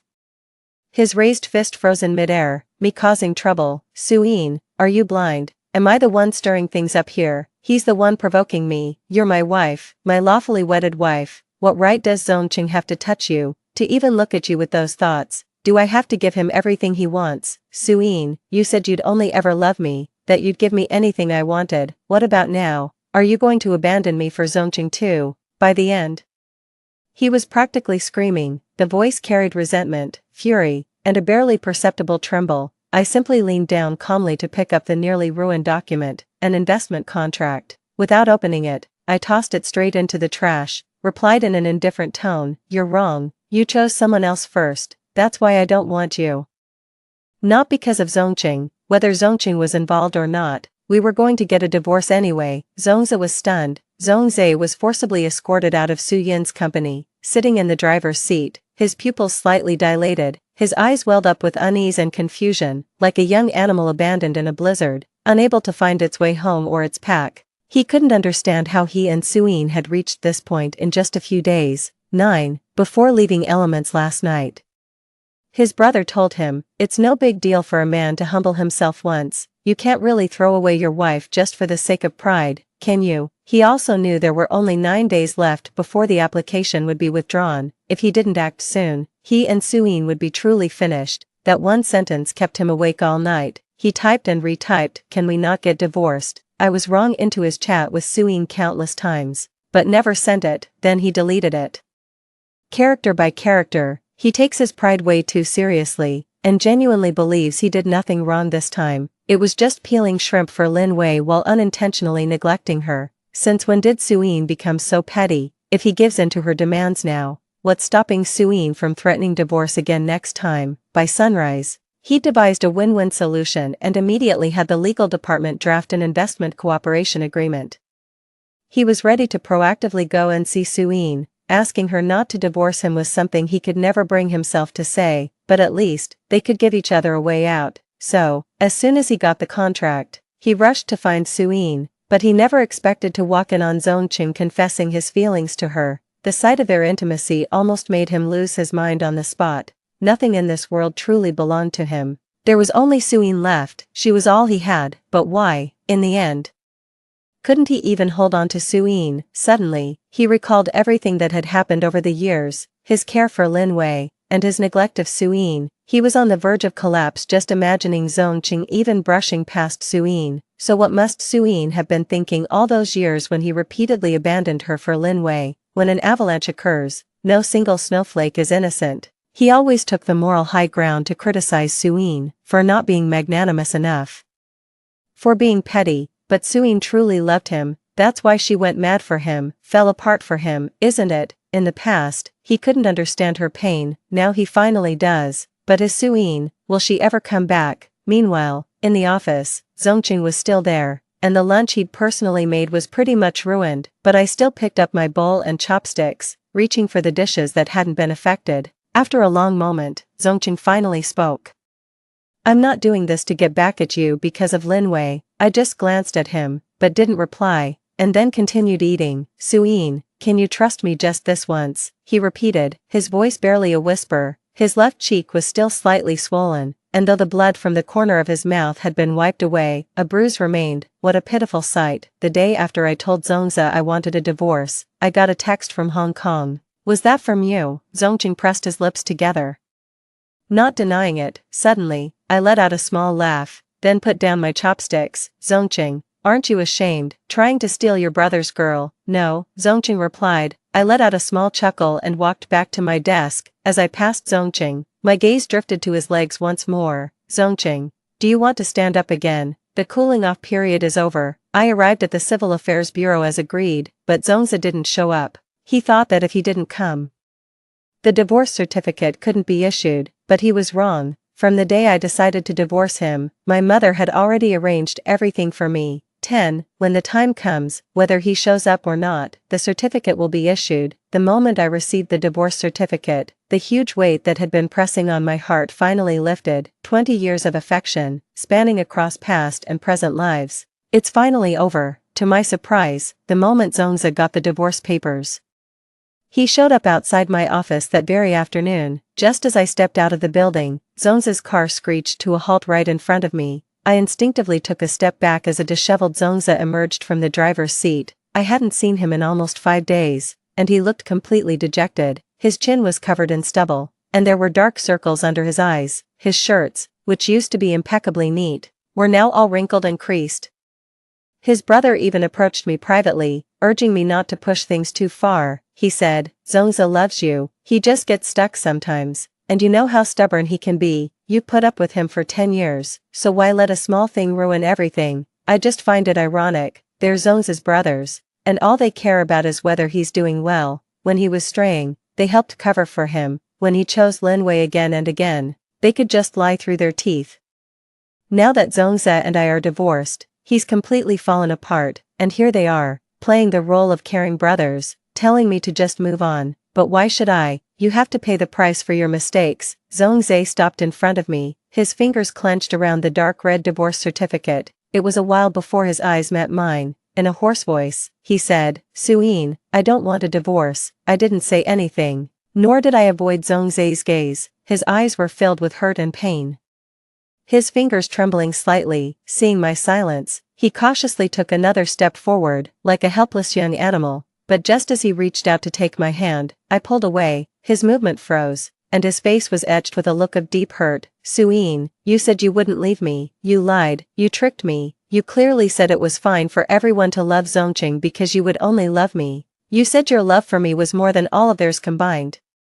You said you would only love me. Suyin, have you forgotten everything? His tears fell, one by one. His eyes were already red, but I just watched him silently. I haven't forgotten. I did it in my past life. Zongza was the most pitiful child in the Zong family. He said no one loved him, so I gave him all my love. I didn't like to see him frown, so even at the dinner table, if I saw him frown because of an ingredient he didn't like, that item would never appear in any subsequent meal. I love it when he smiles, when he acts all adorable, so even if he wanted to see the first snowfall in June, I'd move heaven and earth to give him a night of snow watching atop fragrant hills. A long moment passed. I pulled a tissue from my pocket, gently wiping away the tear stains on his face. Zongza's eyes instantly lit up. He opened his mouth, about to say something. Thinking I had forgiven him, I said calmly, Zongza, I didn't take my love back. You yourself gave it back to me. Some love is boundless. Even the deepest love may wither one day. Zongza's face turned deathly pale in an instant. Zongza still refused to give up. Barred from my office, he kept vigil outside my workplace every single day. Lin Wei tried to approach him a few times, but he always brushed her off. He used to be so gentle with her, but now there's not even a trace of that left. 11. Lin Wei even came to me, frantically asking, did you do something? Zongze wasn't like this with me before. I just smiled. It's easy to be fearless when you're the one being favored. It's always the things we've lost or never had that linger most vividly in our minds. After Zongqing officially re-entered the public eye, the first thing he did was announce that he and Lin Wei had divorced 3 years ago. The second was to announce his upcoming marriage to me. The entertainment industry is rife with gossip, but if rumors are flying around about you, it just means you're not skilled enough or your connections aren't strong enough. So, at the welcome banquet that day, everyone who came to toast us congratulated Zongqing and me, saying, a rare destiny, for two families to renew their ties. Lin Wei, unable to bear the gossip, fled the country. Zongqing's mother wasn't surprised when she heard about it. It was as if she had expected it all along. It wasn't until later that I learned, even without Zongqing, the matriarch had intended for me to associate with promising youths from the collateral branches. In her eyes, I surpassed every member of the main Zong family. The Zong family must not fall. This was her vow to her late husband. That was also when I discovered the truth. The antique military saber worth 300 million was never meant for Zongqing after all. It was actually gifted by her late husband to someone else, technically a keepsake now. 6 months later, Zongqing and I got our marriage certificate. The wedding was absurdly extravagant. Zongqing invited half the capital. I was mortified. For a second marriage. He made sure the whole world knew. Zongqing took one look at my expression and lowered his eyes. Ain. You're playing favorites. Why does Zongze get it and I don't? That shut me right up. Even if he needs comforting, you're the last person who should be doing it. He downed glass after glass, and the Zong family, fearing he'd cause a scene, kept a constant watch on him. But in the end, he did nothing. It was just the end. He gave me a wedding gift, 50% of the Zong group's shares. I know why you married Zongqing. He can give you the Zong group, and so can I. Suyin, please, come back, okay? I shook my head, but I didn't refuse his gift. Next time we meet, you'll have to call me sister-in-law. After saying that, I left, leaving Zongze standing there, lost in thought. That night, when I returned to the bridal chamber, Zongqing had already been waiting for me for a long time. His eyes darkened when he saw the agreement in my hand. I pretended not to notice and walked straight past him. Suddenly, he grabbed my wrist. Ain, is there anything else you want? I raised an eyebrow, pulled my hand free, and continued walking towards the inner room. Zongqing clenched his fist. Suyin, you can't fight back. He instantly stopped speaking, his gaze falling on something in my hand, his expression slightly stunned. It was a prosthetic limb. I'd previously invested in a medical device company, and this is their latest product, model number 001. You will be its first and last master. As the last word faded, I smiled at him. You. Zongqing let out a soft breath and chuckled. Is this exclusively for me? Yes, it's only for you, I replied. The end. Story 2. My sister and I were adopted by the wealthiest family at the same time. One stayed home as a playmate for the heir, while the other was sent to the old estate to accompany the patriarch in his retirement. In our past life, my sister took one look at the young master's handsome, gentle demeanor and chose to stay without hesitation. But beneath that gentle facade, the heir was a sadistic psychopath. Within a few years, he had tortured my sister into becoming permanently disabled in both legs. With the old master's support, I studied abroad, entered the entertainment industry, and became the youngest Triple Crown actress, so my sister would rather drag me into the fire with her to be reborn. But sister, no matter how twisted the crown prince is, he's just a teenager. But the old master has lived most of his life as a shrewd man. 1. We were a step too late. Both Zhoumi and I still got adopted.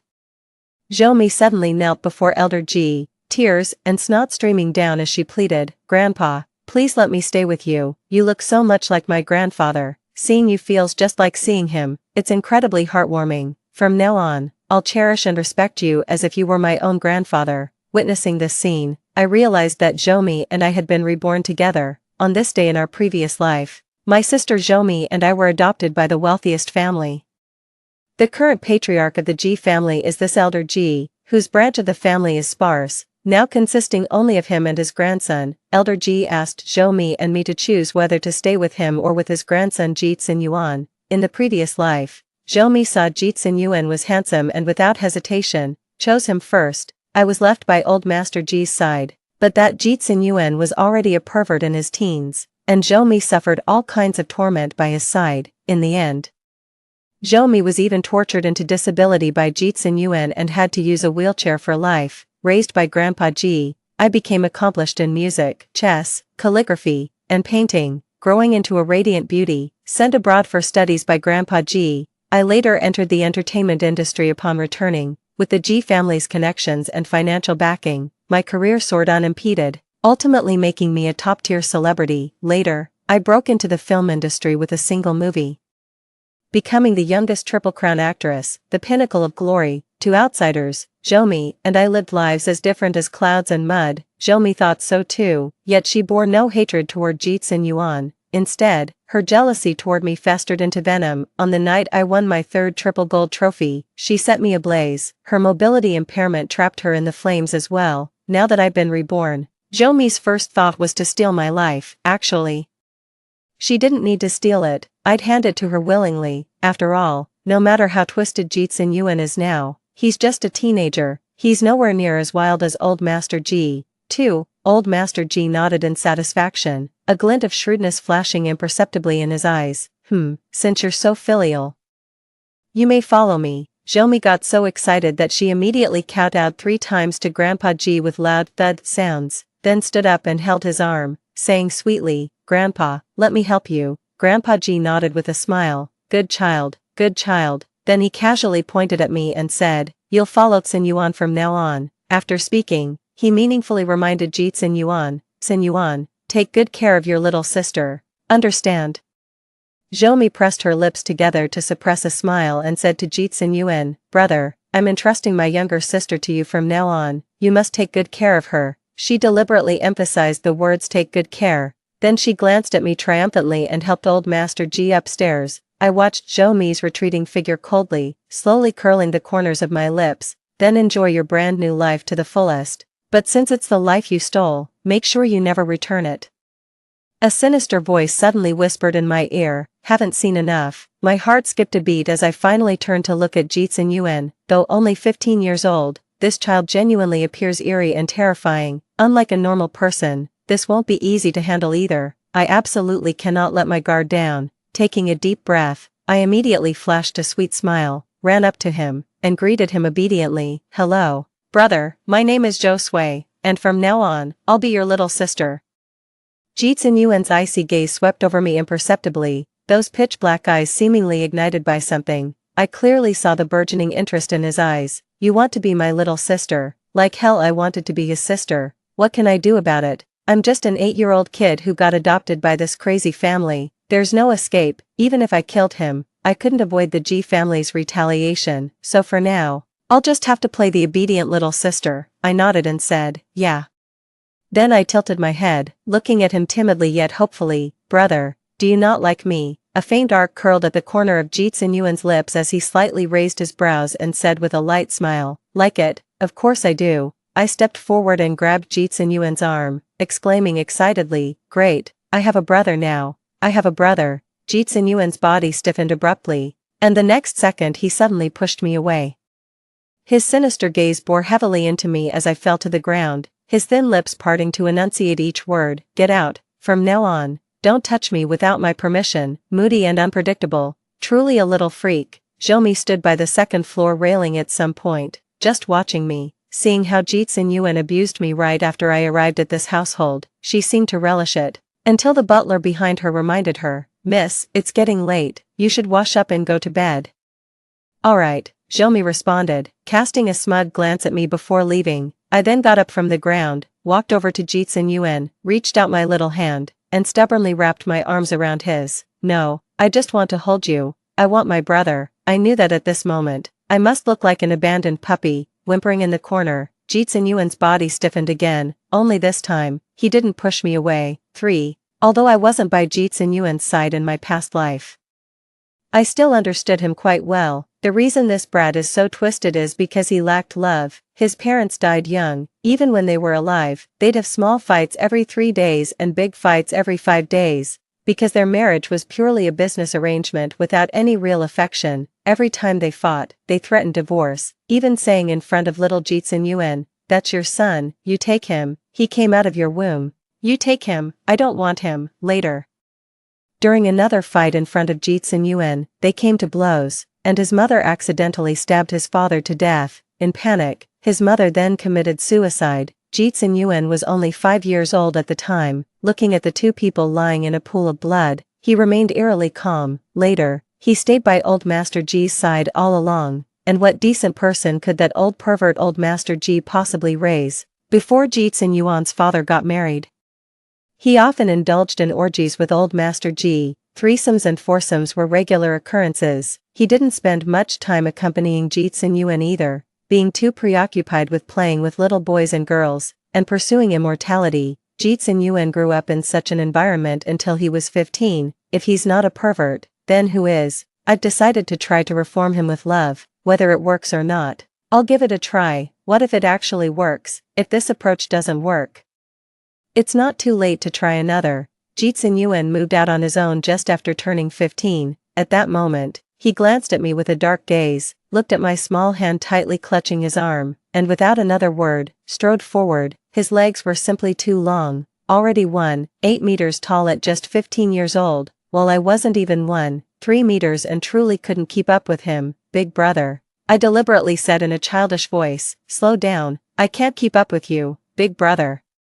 Can you carry me? Jeet Sun-Yuan frowned slightly and glared at me impatiently. Shut up, if you keep making noise, I'll throw you into the sea to feed the sharks. I burst into tears with a loud wah. Big brother is mean, woo-woo, I don't want to feed the sharks, I'm scared it'll hurt, woo-woo, crying while burrowing into Jeet Sun-Yuan's arms, smearing tears and snot all over him. To some extent, I was testing the limits of Jeet Sun-Yuan's patience with me.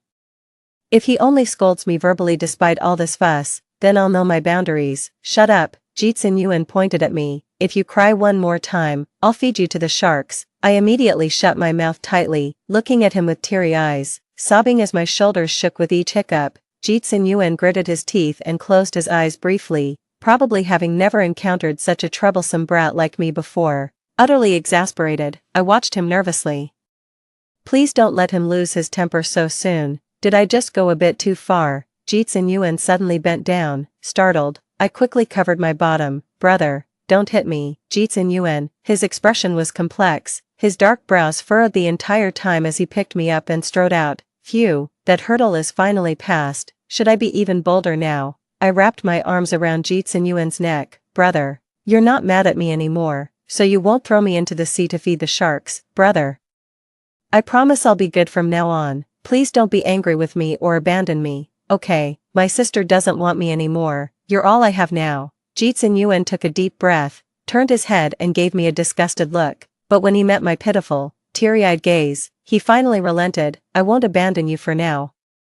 But if you misbehave in the future, I'll still throw you into the sea to feed the sharks. I giggled and nuzzled my face against Jeet Sun-Yuan's neck. I knew you couldn't bear to abandon me. Brother, you're so good to me. Jeet Sun-Yuan, could you shut up? Okay, brother, I got it. Brother, Jeet Sun-Yuan, he muttered through gritted teeth, I really want to sew your mouth shut. How much does he dislike my mouth? 4. When we arrived at Jeet Sun-Yuan's house, he threw me into the room and left.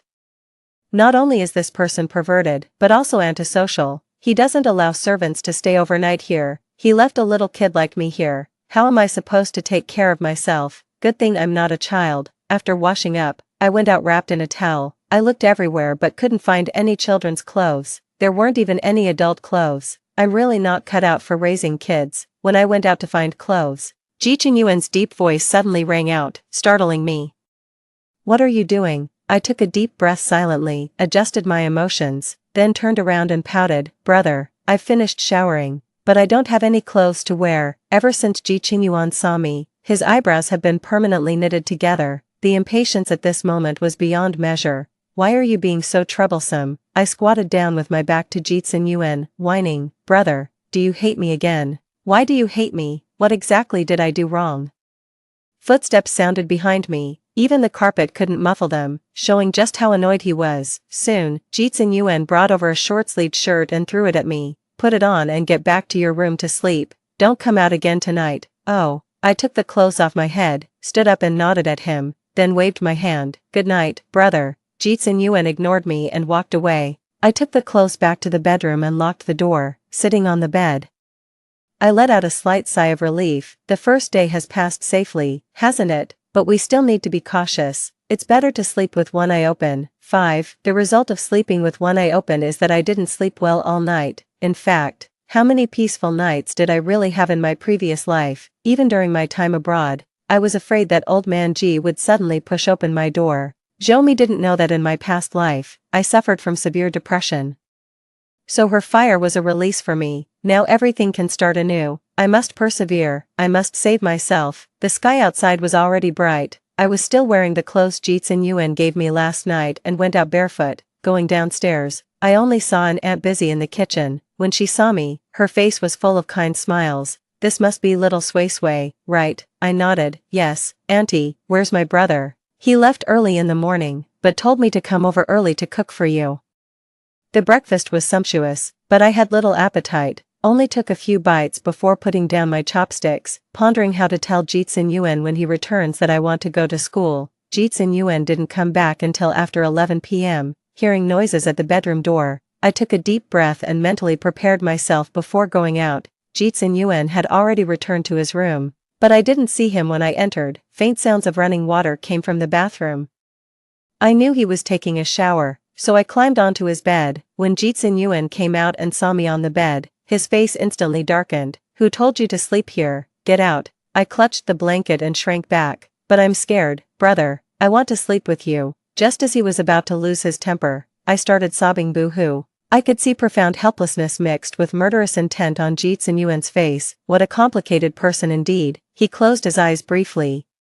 Then after a long pause, squeezed out a national curse through gritted teeth, feigning innocence. I asked, brother, what do you mean by what you said? Shut up. Jeetsun Yuen suddenly approached, yanking the blanket off and hauling me up by the collar. I was about to burst into tears when he pointed a finger to silence me. He threw me back onto the bed. You're going to school tomorrow. No excuses. Is that all there is to it? That went way too smoothly. 6. It wasn't until a week after I started school that I finally saw Jomi on campus. She was wearing an expensive princess dress, carrying a delicate little basket, and started placing gifts on each desk as soon as she entered the classroom. As she reached my desk, she gave me a challenging look, placed a small box on my table, and then walked away. After distributing all the gifts without missing anyone, Secretary Zhou walked back to the front and gracefully bowed to everyone. Hello everyone.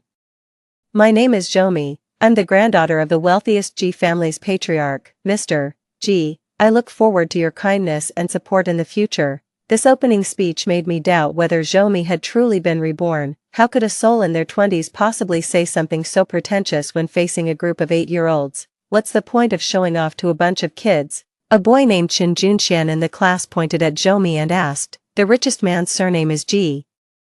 Why is yours Zhou? Jomi's expression faltered slightly, a flash of embarrassment crossing his brow, but the next second he raised his chin again. I was adopted by the richest family. What's your relationship with Zhou Sui? Someone pointed at me and asked, you two look so alike, and you both have the surname Zhou. Jomi glanced at me, pursed her lips, and went downstairs without saying a word. The homeroom teacher then spoke up, all right. Let's give a round of applause to welcome our new classmate, and then we'll begin the lesson. My deskmate leaned over and whispered to me, do you know the new classmate? I just nodded, but didn't mention that Jomi is my fraternal twin sister. After class, Jomi called me to a deserted corner of the playground and warned me, Zhou Sui, although we are sisters and were both adopted by the G family, you followed Jeetsun Yuan while I stayed with Grandpa. Now that we don't even live together anymore, we should keep our distance from now on. What else could I say after she put it like that? I could only nod. Jomi looked me up and down, then suddenly laughed. How was it? Not so pleasant with Jeetsun Yuan, was it? Look at what you're wearing. What even is that? She twirled in front of me. Grandpa bought this for me. What do you think? Pretty, right? Seeing my silence, Jomi lifted her chin again. Anyway, don't come to me for anything from now on. I won't help you, since it's come to this. Zhou Sui, let's each bear our own burdens and suffer our own hardships. After saying that, she turned and walked toward the school building, muttering another sentence. Anyway, I'll never have to suffer again. It was evident that old man G hadn't made a move against her these past few days. But don't worry, it's coming soon. Sure enough, just a few days later, I suddenly received a message. Old Master G took Zhou Sui abroad for recuperation. In my previous life, it wasn't until I was in university that old Master G took me abroad. Why is it happening so soon this time? Could it really be that the information I leaked worked? Noticing my astonishment, Ji Tsin-Yuan gave a cold smile. Upon closer look, that smile was utterly cruel. Ever since this elder sister of yours came to Grandpa's side, she's wanted everything. Seems she's really to the old man's taste. Don't worry, foreign countries are open-minded places. The old man will keep her well fed. I could only pretend to look confused, but in my heart, I knew everything clearly. It was Secretary Zhou's prematurely exposed greedy nature that doomed her. Moreover, I also added fuel to the fire. 7. Time flies. The next time I saw Zhou was when we were 18 years old. She came to my university as an exchange student. In the blink of an eye, it's been 10 years since we last saw each other. Her appearance hasn't changed much compared to her previous life, still looking as lifeless as ever. The only difference is she's dressed much more luxuriously than in her past life. In her previous life, she was tortured by that psychopath Ji Tsin-Yuan, but in this life, her tormentor has become Old Master Ji, though the perpetrator has changed. The outcome remains the same in the end. Fate is written in the stars. We twin sisters died together, were reborn together, now attend the same university, and were even assigned to the same dorm room. When I opened the door and entered, she was sitting blankly on the edge of the bed. Hearing the noise, she startled like a frightened rabbit and jumped up abruptly. Seeing it was me, she seemed momentarily dazed but visibly relaxed. "Oh, it's you." Zhou slightly raised her chin, scanning me up and down. "How have you been these years? Has that pervert Ji Tsin-Yuan treated you well?" I was just about to speak when a light scoff came from behind me. Ji Tsin-Yuan walked over and stopped beside me, still carrying my suitcase in his hand. His indifferent gaze swept over Zhou as he casually asked, "When did I become a pervert?" "I don't recall that." When Zhou saw Ji Tsin-Yuan, her already pale complexion turned even whiter. "Just as I have a shadow over Old Master Ji, doesn't Zhou also have one over Ji Tsin-Yuan?" She swallowed hard, her voice turning slightly hoarse. I was talking nonsense. I'm sorry." Ji Tsin-Yuan didn't look at her again, nor did he say anything, but instead glanced around the dormitory before coming over to help me make the bed, started packing my luggage again, folding all my clothes neatly and putting them in the closet. After finishing, they reminded me, "I've left the driver for you. If you want to come home after class, just call me anytime and I'll pick you up. If you don't need me to pick you up, have the driver take you to the company first." After saying that, they glanced around the dorm room. "Staying a few days to experience it is fine, but it's more convenient to live in the house off campus. I've finally managed to live like a normal person in this lifetime, and now I'm just like an ordinary college student. I don't want to move off campus. I want to live here." Ji Tsin-Yuan nodded. "Alright, everything's settled. I'll take my leave first." He walked up to me and, just like when I was a child, gently ruffled my hair before giving Zhou a warning glance and leaving. I saw him off downstairs, and upon returning immediately met Zhou's incredulous gaze. She couldn't wait to ask me, "Why is he so good to you?" Zhou's breakdown came so quickly, which was beyond my expectation. I deliberately put on a matter-of-fact expression. "He's my brother. Isn't it natural for him to treat me well? Doesn't Grandpa Ji treat you well?" Zhou had a breakdown. She collapsed onto the edge of the bed, clutching her head as if trapped in unbearable agony, muttering incessantly under her breath, "This isn't right. It shouldn't be like this." Suddenly, she stood up again and immediately tried to tear off my clothes. I pushed her away forcefully. "What are you doing?" Zhou's face turned red, her head shaking continuously, the flesh on her face trembling, as if possessed. She reached out to me again. "Take off your clothes, let me see."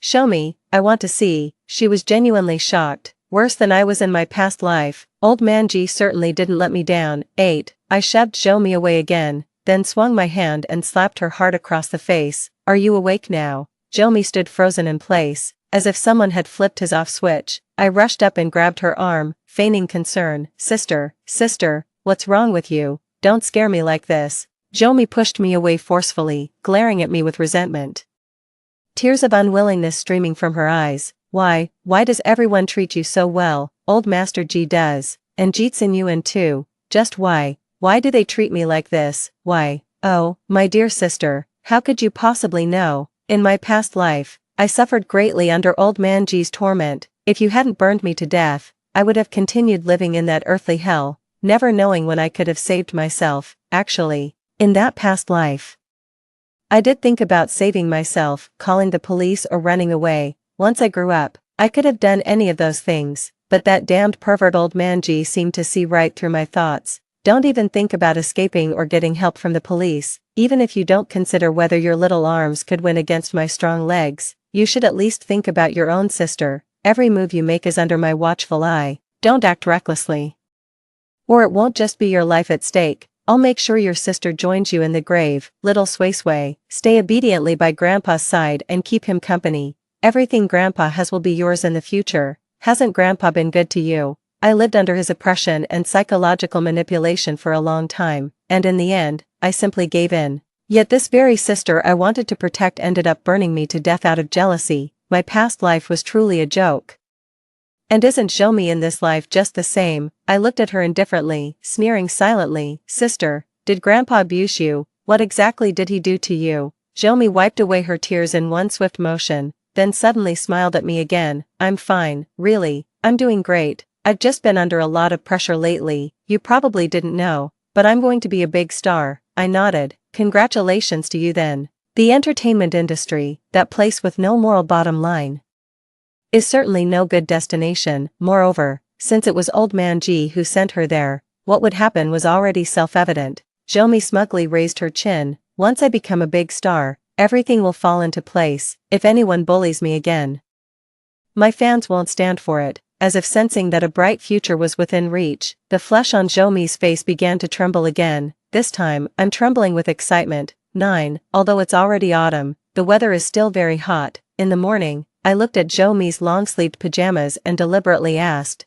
"Aren't you hot wearing long sleeves now?" Actually, I was just casually asking. If I could provoke her, I would. If not, it wouldn't be any loss to me.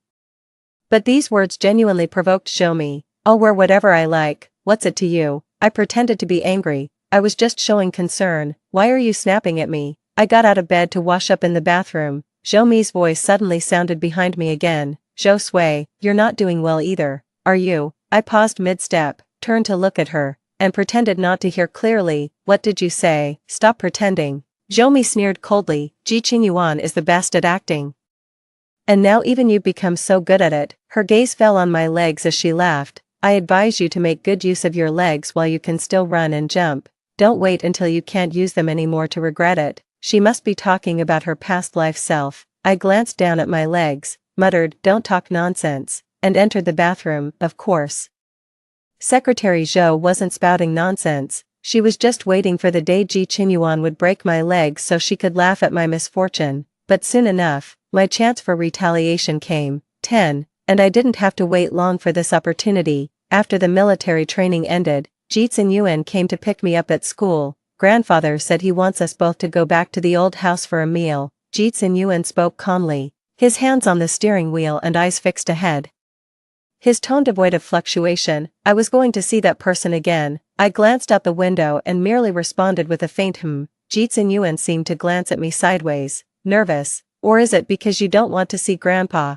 I turned back and sat properly, about to speak when Ji Yuan added, "If you don't want to see him, you don't have to. That old man isn't worth meeting anyway." Yeah, how could Ji Yuan not understand his grandfather?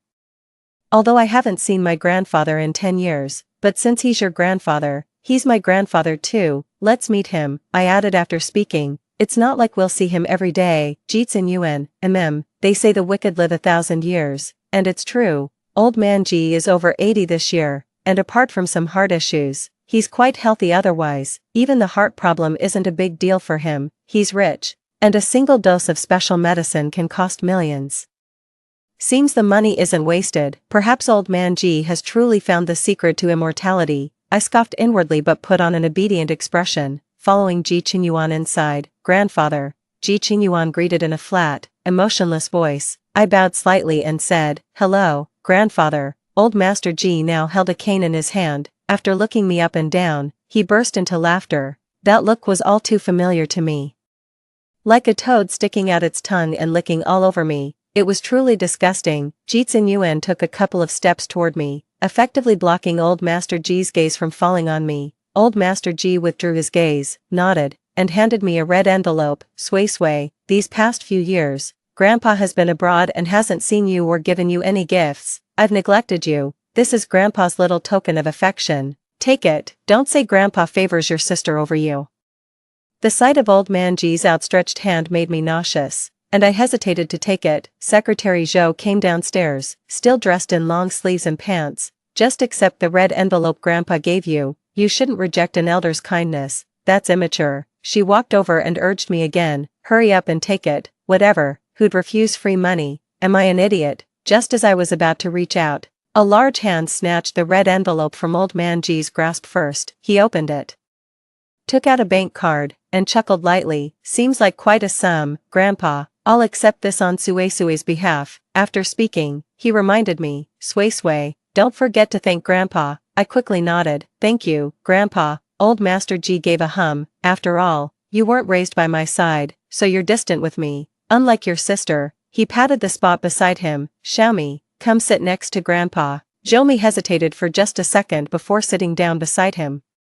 Old man G's aged hand patted Zhou thigh seemingly casually, but his eyes were on me. Sui, I don't mean to criticize, but you're not as likable as your sister. You haven't smiled once since entering. Looking at this old pervert's face, I really couldn't muster a smile. I even wanted to punch his teeth out, but I still tugged at the corner of my lips and laughed. Old Master G stood up with his cane. Xinyuan, come with me to the study, I have something to tell you.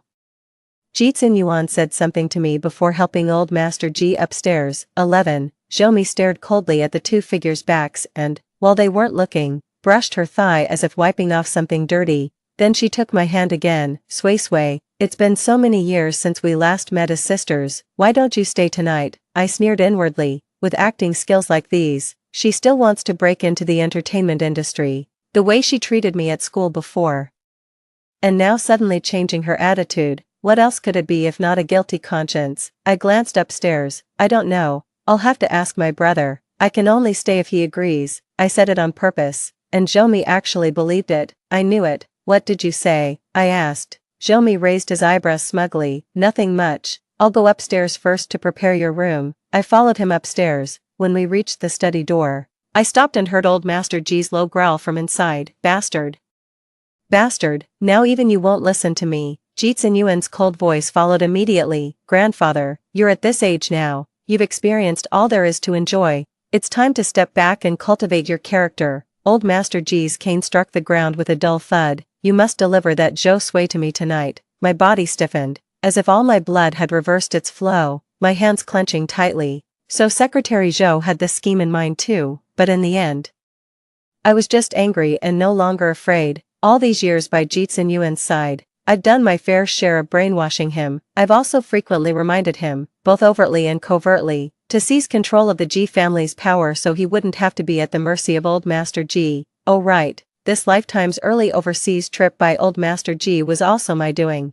It was I who spread the news that an immortality elixir had been developed on a foreign island.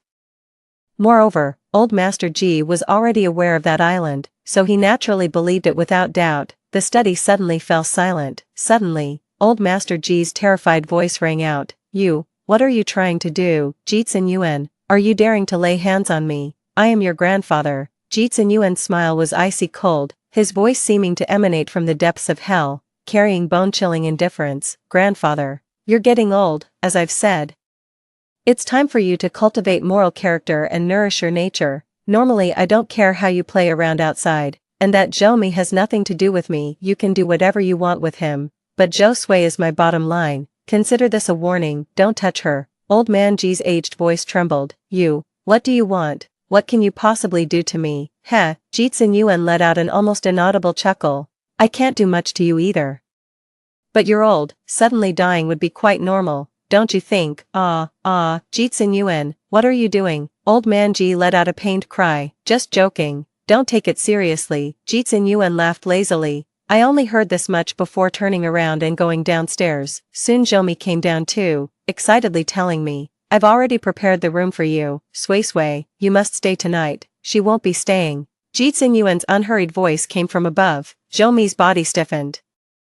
Reflexively letting go of my hand, Ji Xinyuan walked over to me in a few steps. Leaving now? I shook my head. After dinner, I should at least keep Grandpa company for a meal. Ji Xinyuan's deep gaze silently lingered on me for a moment before he nodded. 12. At the dining table, I became unusually talkative, as if I had endless things to say to Old Master G. Old Man G even praised me for being sweet-tongued. Jitsun Yuan naturally noticed my odd behavior, but he didn't speak. Just eating his food slowly and elegantly, I withdrew my peripheral gaze from him and continued talking to Old Man Ji. Grandpa, you might not know this, but sister is actually the school belle at our university. It's only been a few days since the semester started, and she already has a whole crowd of admirers. Secretary Zhou's hand loosened, and the chopsticks fell to the floor. Old Man Ji's smile froze at his lips, but the next second he laughed again. Instructing the servant to pick up the chopsticks and handing Secretary Zhou a new pair. Be careful, he reminded. Secretary Zhou's voice trembled slightly. Grandpa, don't listen to Zhou Sui's nonsense.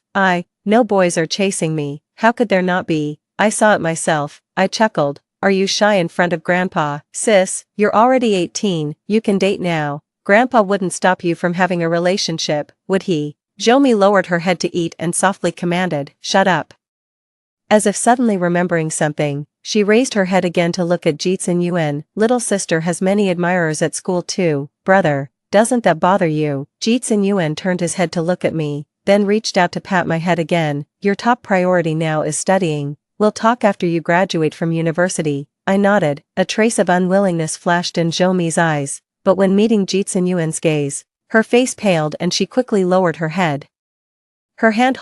Doesn't that bother you? Jitsun Yuan turned his head to look at me, then reached out to pat my head again. Your top priority now is studying. We'll talk after you graduate from university. I nodded. A trace of unwillingness flashed in Zhoumi's eyes, but when meeting Jitsun Yuan's gaze, her face paled and she quickly lowered her head. Her hand holding the chopsticks was trembling. After the meal, Jitsun Yuan took me away. He remained silent the entire way, not uttering a single word. Upon returning home, I was about to go straight upstairs when Jitsun Yuan's voice sounded behind me. Want to watch a good show? I turned around. What show? I genuinely had no idea about this. Come with me. Jitsun Yuan took my hand and led me upstairs to his study. He turned on the computer, and as soon as he opened a software, Secretary Zhou's heart-wrenching screams came through. Grandpa, I didn't do it. I really didn't. No, Grandpa, I beg you. It hurts. Grandpa, it hurts. Stop hitting me. My internal organs began to tremble, followed by my entire body. Suddenly it reached a critical point. I covered my ears tightly. No. Jitsun Yuan quickly turned it off and hugged me. Don't be afraid, Sui. It's all my fault. All my fault. I pushed him away, pounding on him with all my strength. Why? Why did you make me listen to this? Jitsun Yuan, I hate you. I hate you. I hate you. I hate Old Master Ji, hate Zhoumi. I'll make sure they die horribly. 13. Jitsun Yuan just stood there, motionless, letting me vent. I don't know how long I hit him until my arms grew tired and I had no strength left. Only then did I stop, feeling better now. Jitsun Yuan sighed and hugged me again, gently patting my back. I'll never show you such things again. I nodded. I just want to tell you. All men are no good. Look at how that old man treated your sister, and you should understand. Stay away from the old man from now on, unless it's me. No matter who calls you over, don't go. Do you hear me? I nodded again. Then I looked up at him. Does that mean you're no good either? Jitsun Yuan was amused by my words. What do you think? I studied him carefully. In my heart, Jitsun Yuan has never been a good person. But over all these years, though he was indeed very harsh to me at first, that only lasted for half a year. Later on, and up until now, he has truly treated me very, very well. Zhou Sui, I'm not a good person. Jitsun Yuan looked into my eyes. But I will strive to be a good brother. I will protect you and never let you come to any harm. I shook my head. You don't need to try. You're already a good brother. Jitsun Yuan let out a light laugh. Is your standard for a good brother really that low? I also laughed, feeling much more relaxed.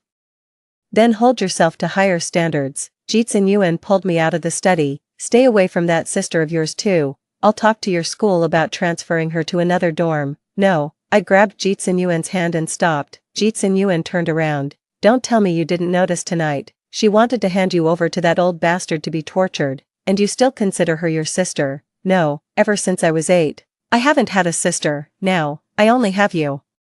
But I need to keep an eye on her. It makes me feel safer. At worst, you can send someone to protect me. Jitsun Yuan rubbed my head again. Alright, you should hurry back to your room and get some rest early. 14. On Monday, Secretary Zhou didn't come, although I didn't see the specific scene that day. Hearing Secretary Zhou's heart-wrenching screams made it clear she was being severely tormented by that old pervert. It wasn't until half a month later that Secretary Zhou finally came to school. "You look like you've lost another circle of weight." I pretended to be concerned and asked her, "Sis, where have you been lately? You don't look too good." Zhou reflexively cupped her cheeks, then suddenly glared at me. "None of your business," I shrugged, "just showing some concern for you. You'd better worry about yourself, unless you want someone to break your legs," Zhou said irritably before entering the bathroom. The dorm room still carried the heavy scent of her perfume. It stung the nose. It took quite a while before Zhou came out of the bathroom, got ready, and left for class. I also came to the classroom, but didn't sit with Zhou. The perfume she was wearing smelled absolutely terrible. Classmates started complaining. "Zhou, why are you wearing such strong perfume? It's giving me a headache." Zhou immediately snapped back. "What do you mean strong? If you can't afford high-end perfume, don't be jealous." Everyone kept their distance from her, but Zhou didn't seem to care. Yet when we got back to the dorm, she complained to me about it. "Those people in our class, none of them are particularly capable, but they sure have plenty of flaws." "What's wrong with me wearing a little perfume?" I told her honestly. "Your perfume is really too strong. It's practically stinging my nose." Zhou immediately rolled her eyes. "You're just like them. Anyway, I won't be staying at school much longer. I'm about to enter the entertainment industry." 15. One evening a few days later, Zhou and I were each doing our own things in the dorm room. Zhou's phone suddenly rang. After hanging up the phone, she immediately ran over to show off to me. "Zhou, I'm going to enter the entertainment industry and become a big star. Grandpa wants me to go now to meet the director and producers." Bad memories from my past life suddenly flooded my mind. I nodded slowly. "Then you should hurry and go." Zhou changed into her prettiest clothes, applied delicate makeup, and left happily. A thought suddenly occurred to me. So I immediately called the bodyguard Jitsu Yuan had assigned to me and instructed one of them to follow Secretary Zhou. Upon arriving at a private club, the bodyguard couldn't enter and called me. I called Jitsu Yuan again, asking him to figure something out. Jitsu Yuan understood what I intended to do. After a brief silence, he said, "Have the bodyguard return, I'll send someone in." I responded and hung up the phone, but until past midnight, I still hadn't received any message from Jitsu Yuan, so I fell asleep. When I woke up the next morning, Secretary Zhou still hadn't returned. After washing up, I called Jitsu Yuan. "Did you find anything last night?" Jitsu Yuan remained silent for a moment before saying, "Just that matter, you should be able to guess. Can you show me?" I asked. Jitsu Yuan didn't answer me, but instead asked, "Why do you want to see this?" With that, he hung up the phone directly. That afternoon I had no classes. Jitsu Yuan came to pick me up and took me to a house near the school. He played me a recording. It was filled with a man's lewd laughter. Then came the lewd and perverted voice of old man Ji. "Xiaomi, put in some effort and serve these gentlemen well." Zhou couldn't speak, only making muffled mmph sounds. Old man Ji said displeasedly, "How have I taught you usually? Don't you want to enter the entertainment industry?" Jitsu Yuan picked up his phone. "Alright, the rest isn't for your ears. I'll say it again. Stay away from that sister of yours and the old man." A brilliant idea suddenly struck me, and the corners of my lips curled up involuntarily. My chin suddenly tensed. Jitsu Yuan gripped my chin forcefully. It hurt so much. His dark eyes fixed on me as he warned in a low voice, "Behave yourself, understand? It hurts." I slapped his hand. "You're hurting me." Jitsu Yuan immediately released his grip and checked my chin. So delicate, I didn't even use any strength. "How much more strength do you want to use? You've nearly crushed my jaw," I complained. He raised his hand and knocked on my head. "Behave, remember that. I don't know what's on your mind, but I know you don't like that sister of yours or that old man. If you have a problem with them, you can just tell me directly. I'll take care of them. But Zhou, if I find out you're scheming behind my back, I'll really beat you up." I knew Jitsu Yuan was worried about me getting hurt, which is why he said that.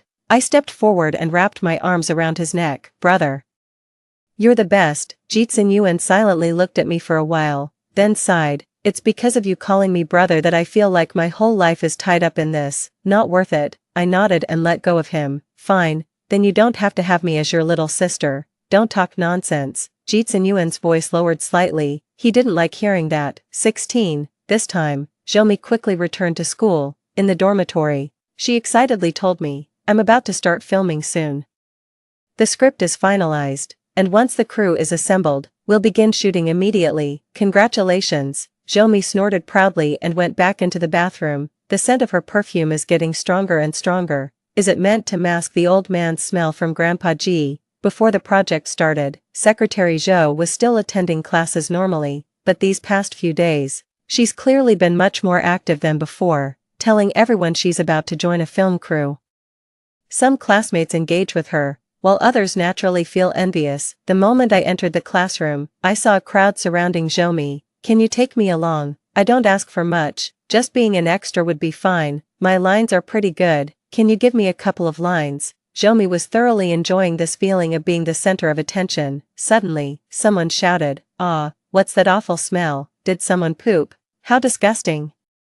The crowd that had just gathered around Secretary Zhou instantly scattered. The others also packed up their things and ran out of the classroom together. I was about to run with everyone when I noticed Zhou standing completely still in place. Someone behind said. Zhou pulled up. That classroom was constantly ventilated, so we were moved to another one, but Zhou was nowhere to be found. After class in the afternoon, Jitsun Yuan came to pick me up. Your sister is in the hospital again. Did you know? I knew something must have happened to Zhou again, but I didn't know she was hospitalized. Why? Jitsun Yuan cleared his throat lightly. Let's not talk about it anymore. I'm afraid it might disgust you. Recalling what happened in the classroom today and connecting it with everything Zhou went through, I looked it up online. Even if Jitsun Yuan didn't say it, I pretty much guessed 80 to 90% of it. Zhou probably has anal fistula.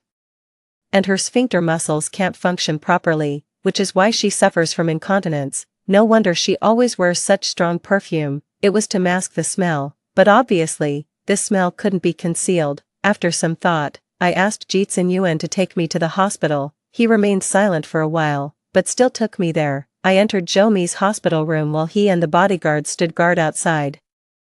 Sis, the moment I reached the bedside, Zhou started screaming like a madwoman. Jitsun Yuan came in, made sure I was okay, then left again. Get out. Zhou's face was deathly pale, like a vengeful ghost crawled out from hell, her expression filled with resentment and unwillingness. Did you come here to laugh at me? I sighed. Sis, don't be like this, I'm genuinely worried about you. Even though you can't become a big star anymore, you should still think about Grandpa, he's already old. With heart problems and taking medication daily, if something really happened to you and it affected him, what would Grandpa do? I deliberately emphasized words like big star, heart disease, and taking medication. I believe Zhou would understand. Sure enough, Secretary Zhou, who had been acting crazy on the bed, suddenly stopped and looked up at me, bursting into laughter. Jitsun Yuan came in again and dragged me out. Secretary Zhou was still laughing heartily. Jitsun Yuan dragged me all the way into the car and sternly asked, "What were you doing? Didn't I tell you? If you want to do something, tell me and I'll do it. Who allowed you to take such risks?" He's been getting increasingly fierce lately. Isn't this because you're protecting me outside? I'm not even scared, so what are you afraid of? You. Jitsun Yuan glared at me, and after a long while, he turned away to look out the window instead, his voice somewhat distant. Sway. You're all I have left, little sister. I know he's afraid something might happen to me, but there are some things I want to do myself. I want to avenge myself. I went over and hugged him. Brother, I won't let anything happen to me. 17. Zhou didn't let me down either. She went straight home after being discharged from the hospital. The next day, I received news of old Master G's death. At that moment, the heavy burden in my heart finally lifted. Dead. That old pervert finally died. Good riddance.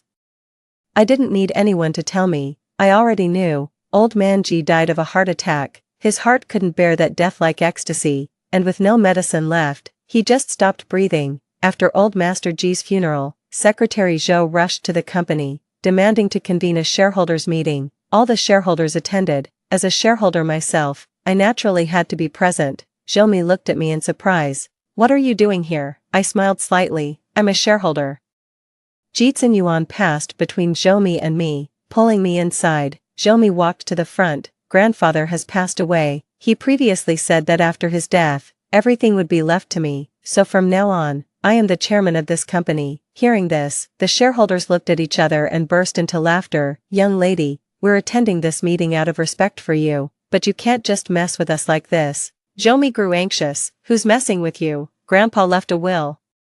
Director Zhang waved his hand with a smile. no need for the will. The shares your grandfather held have long been in President Ji's hands. There's no property left under his name. Zhoumi was stunned. What? Her face was full of disbelief. How is this possible? This can't be. Director Zhang continued. Now the largest shareholder of the company is President Ji, and the second largest shareholder is our Miss Zhou. He pointed at me. Zhoumi still refused to believe it.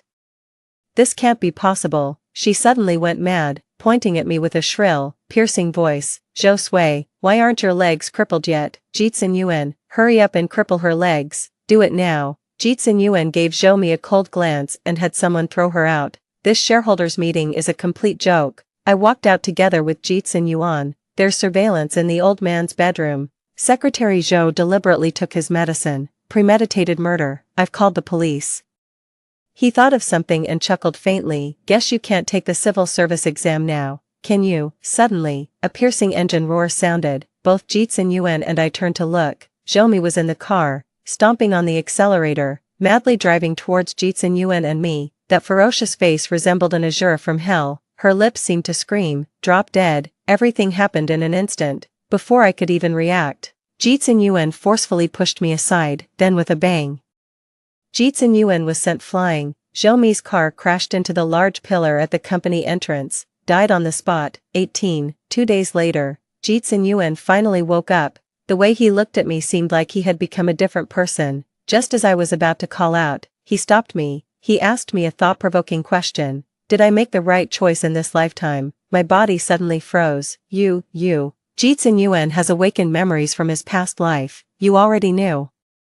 Even lying on the hospital bed, Jitsun Yuan exuded an overwhelming presence. Zhou Sui, you really are such a good sister to me. My heart raced, and it took me a long moment to find my voice. I'll go find the doctor. Just as I reached the doorway, Jitsun Yuan's voice sounded again. Zhou Sui. My footsteps halted as I slowly turned to meet his gaze. He looked at me, for a long while. Did you ever consider me as your brother? He asked. I just looked at him. Jitsun Yuan's gaze deepened, as if anticipating something, even for a moment. Did you ever have genuine feelings for me? I looked at the man on the bed. In the end, she lowered her eyes and murmured, I'm sorry, Jitsun Yuan, I've been using you all along. After all these years, exploiting you has become ingrained in my bones. All this time, there's only ever been myself in my heart. It seems I won't develop feelings for anyone else besides myself. I'll go find the doctor.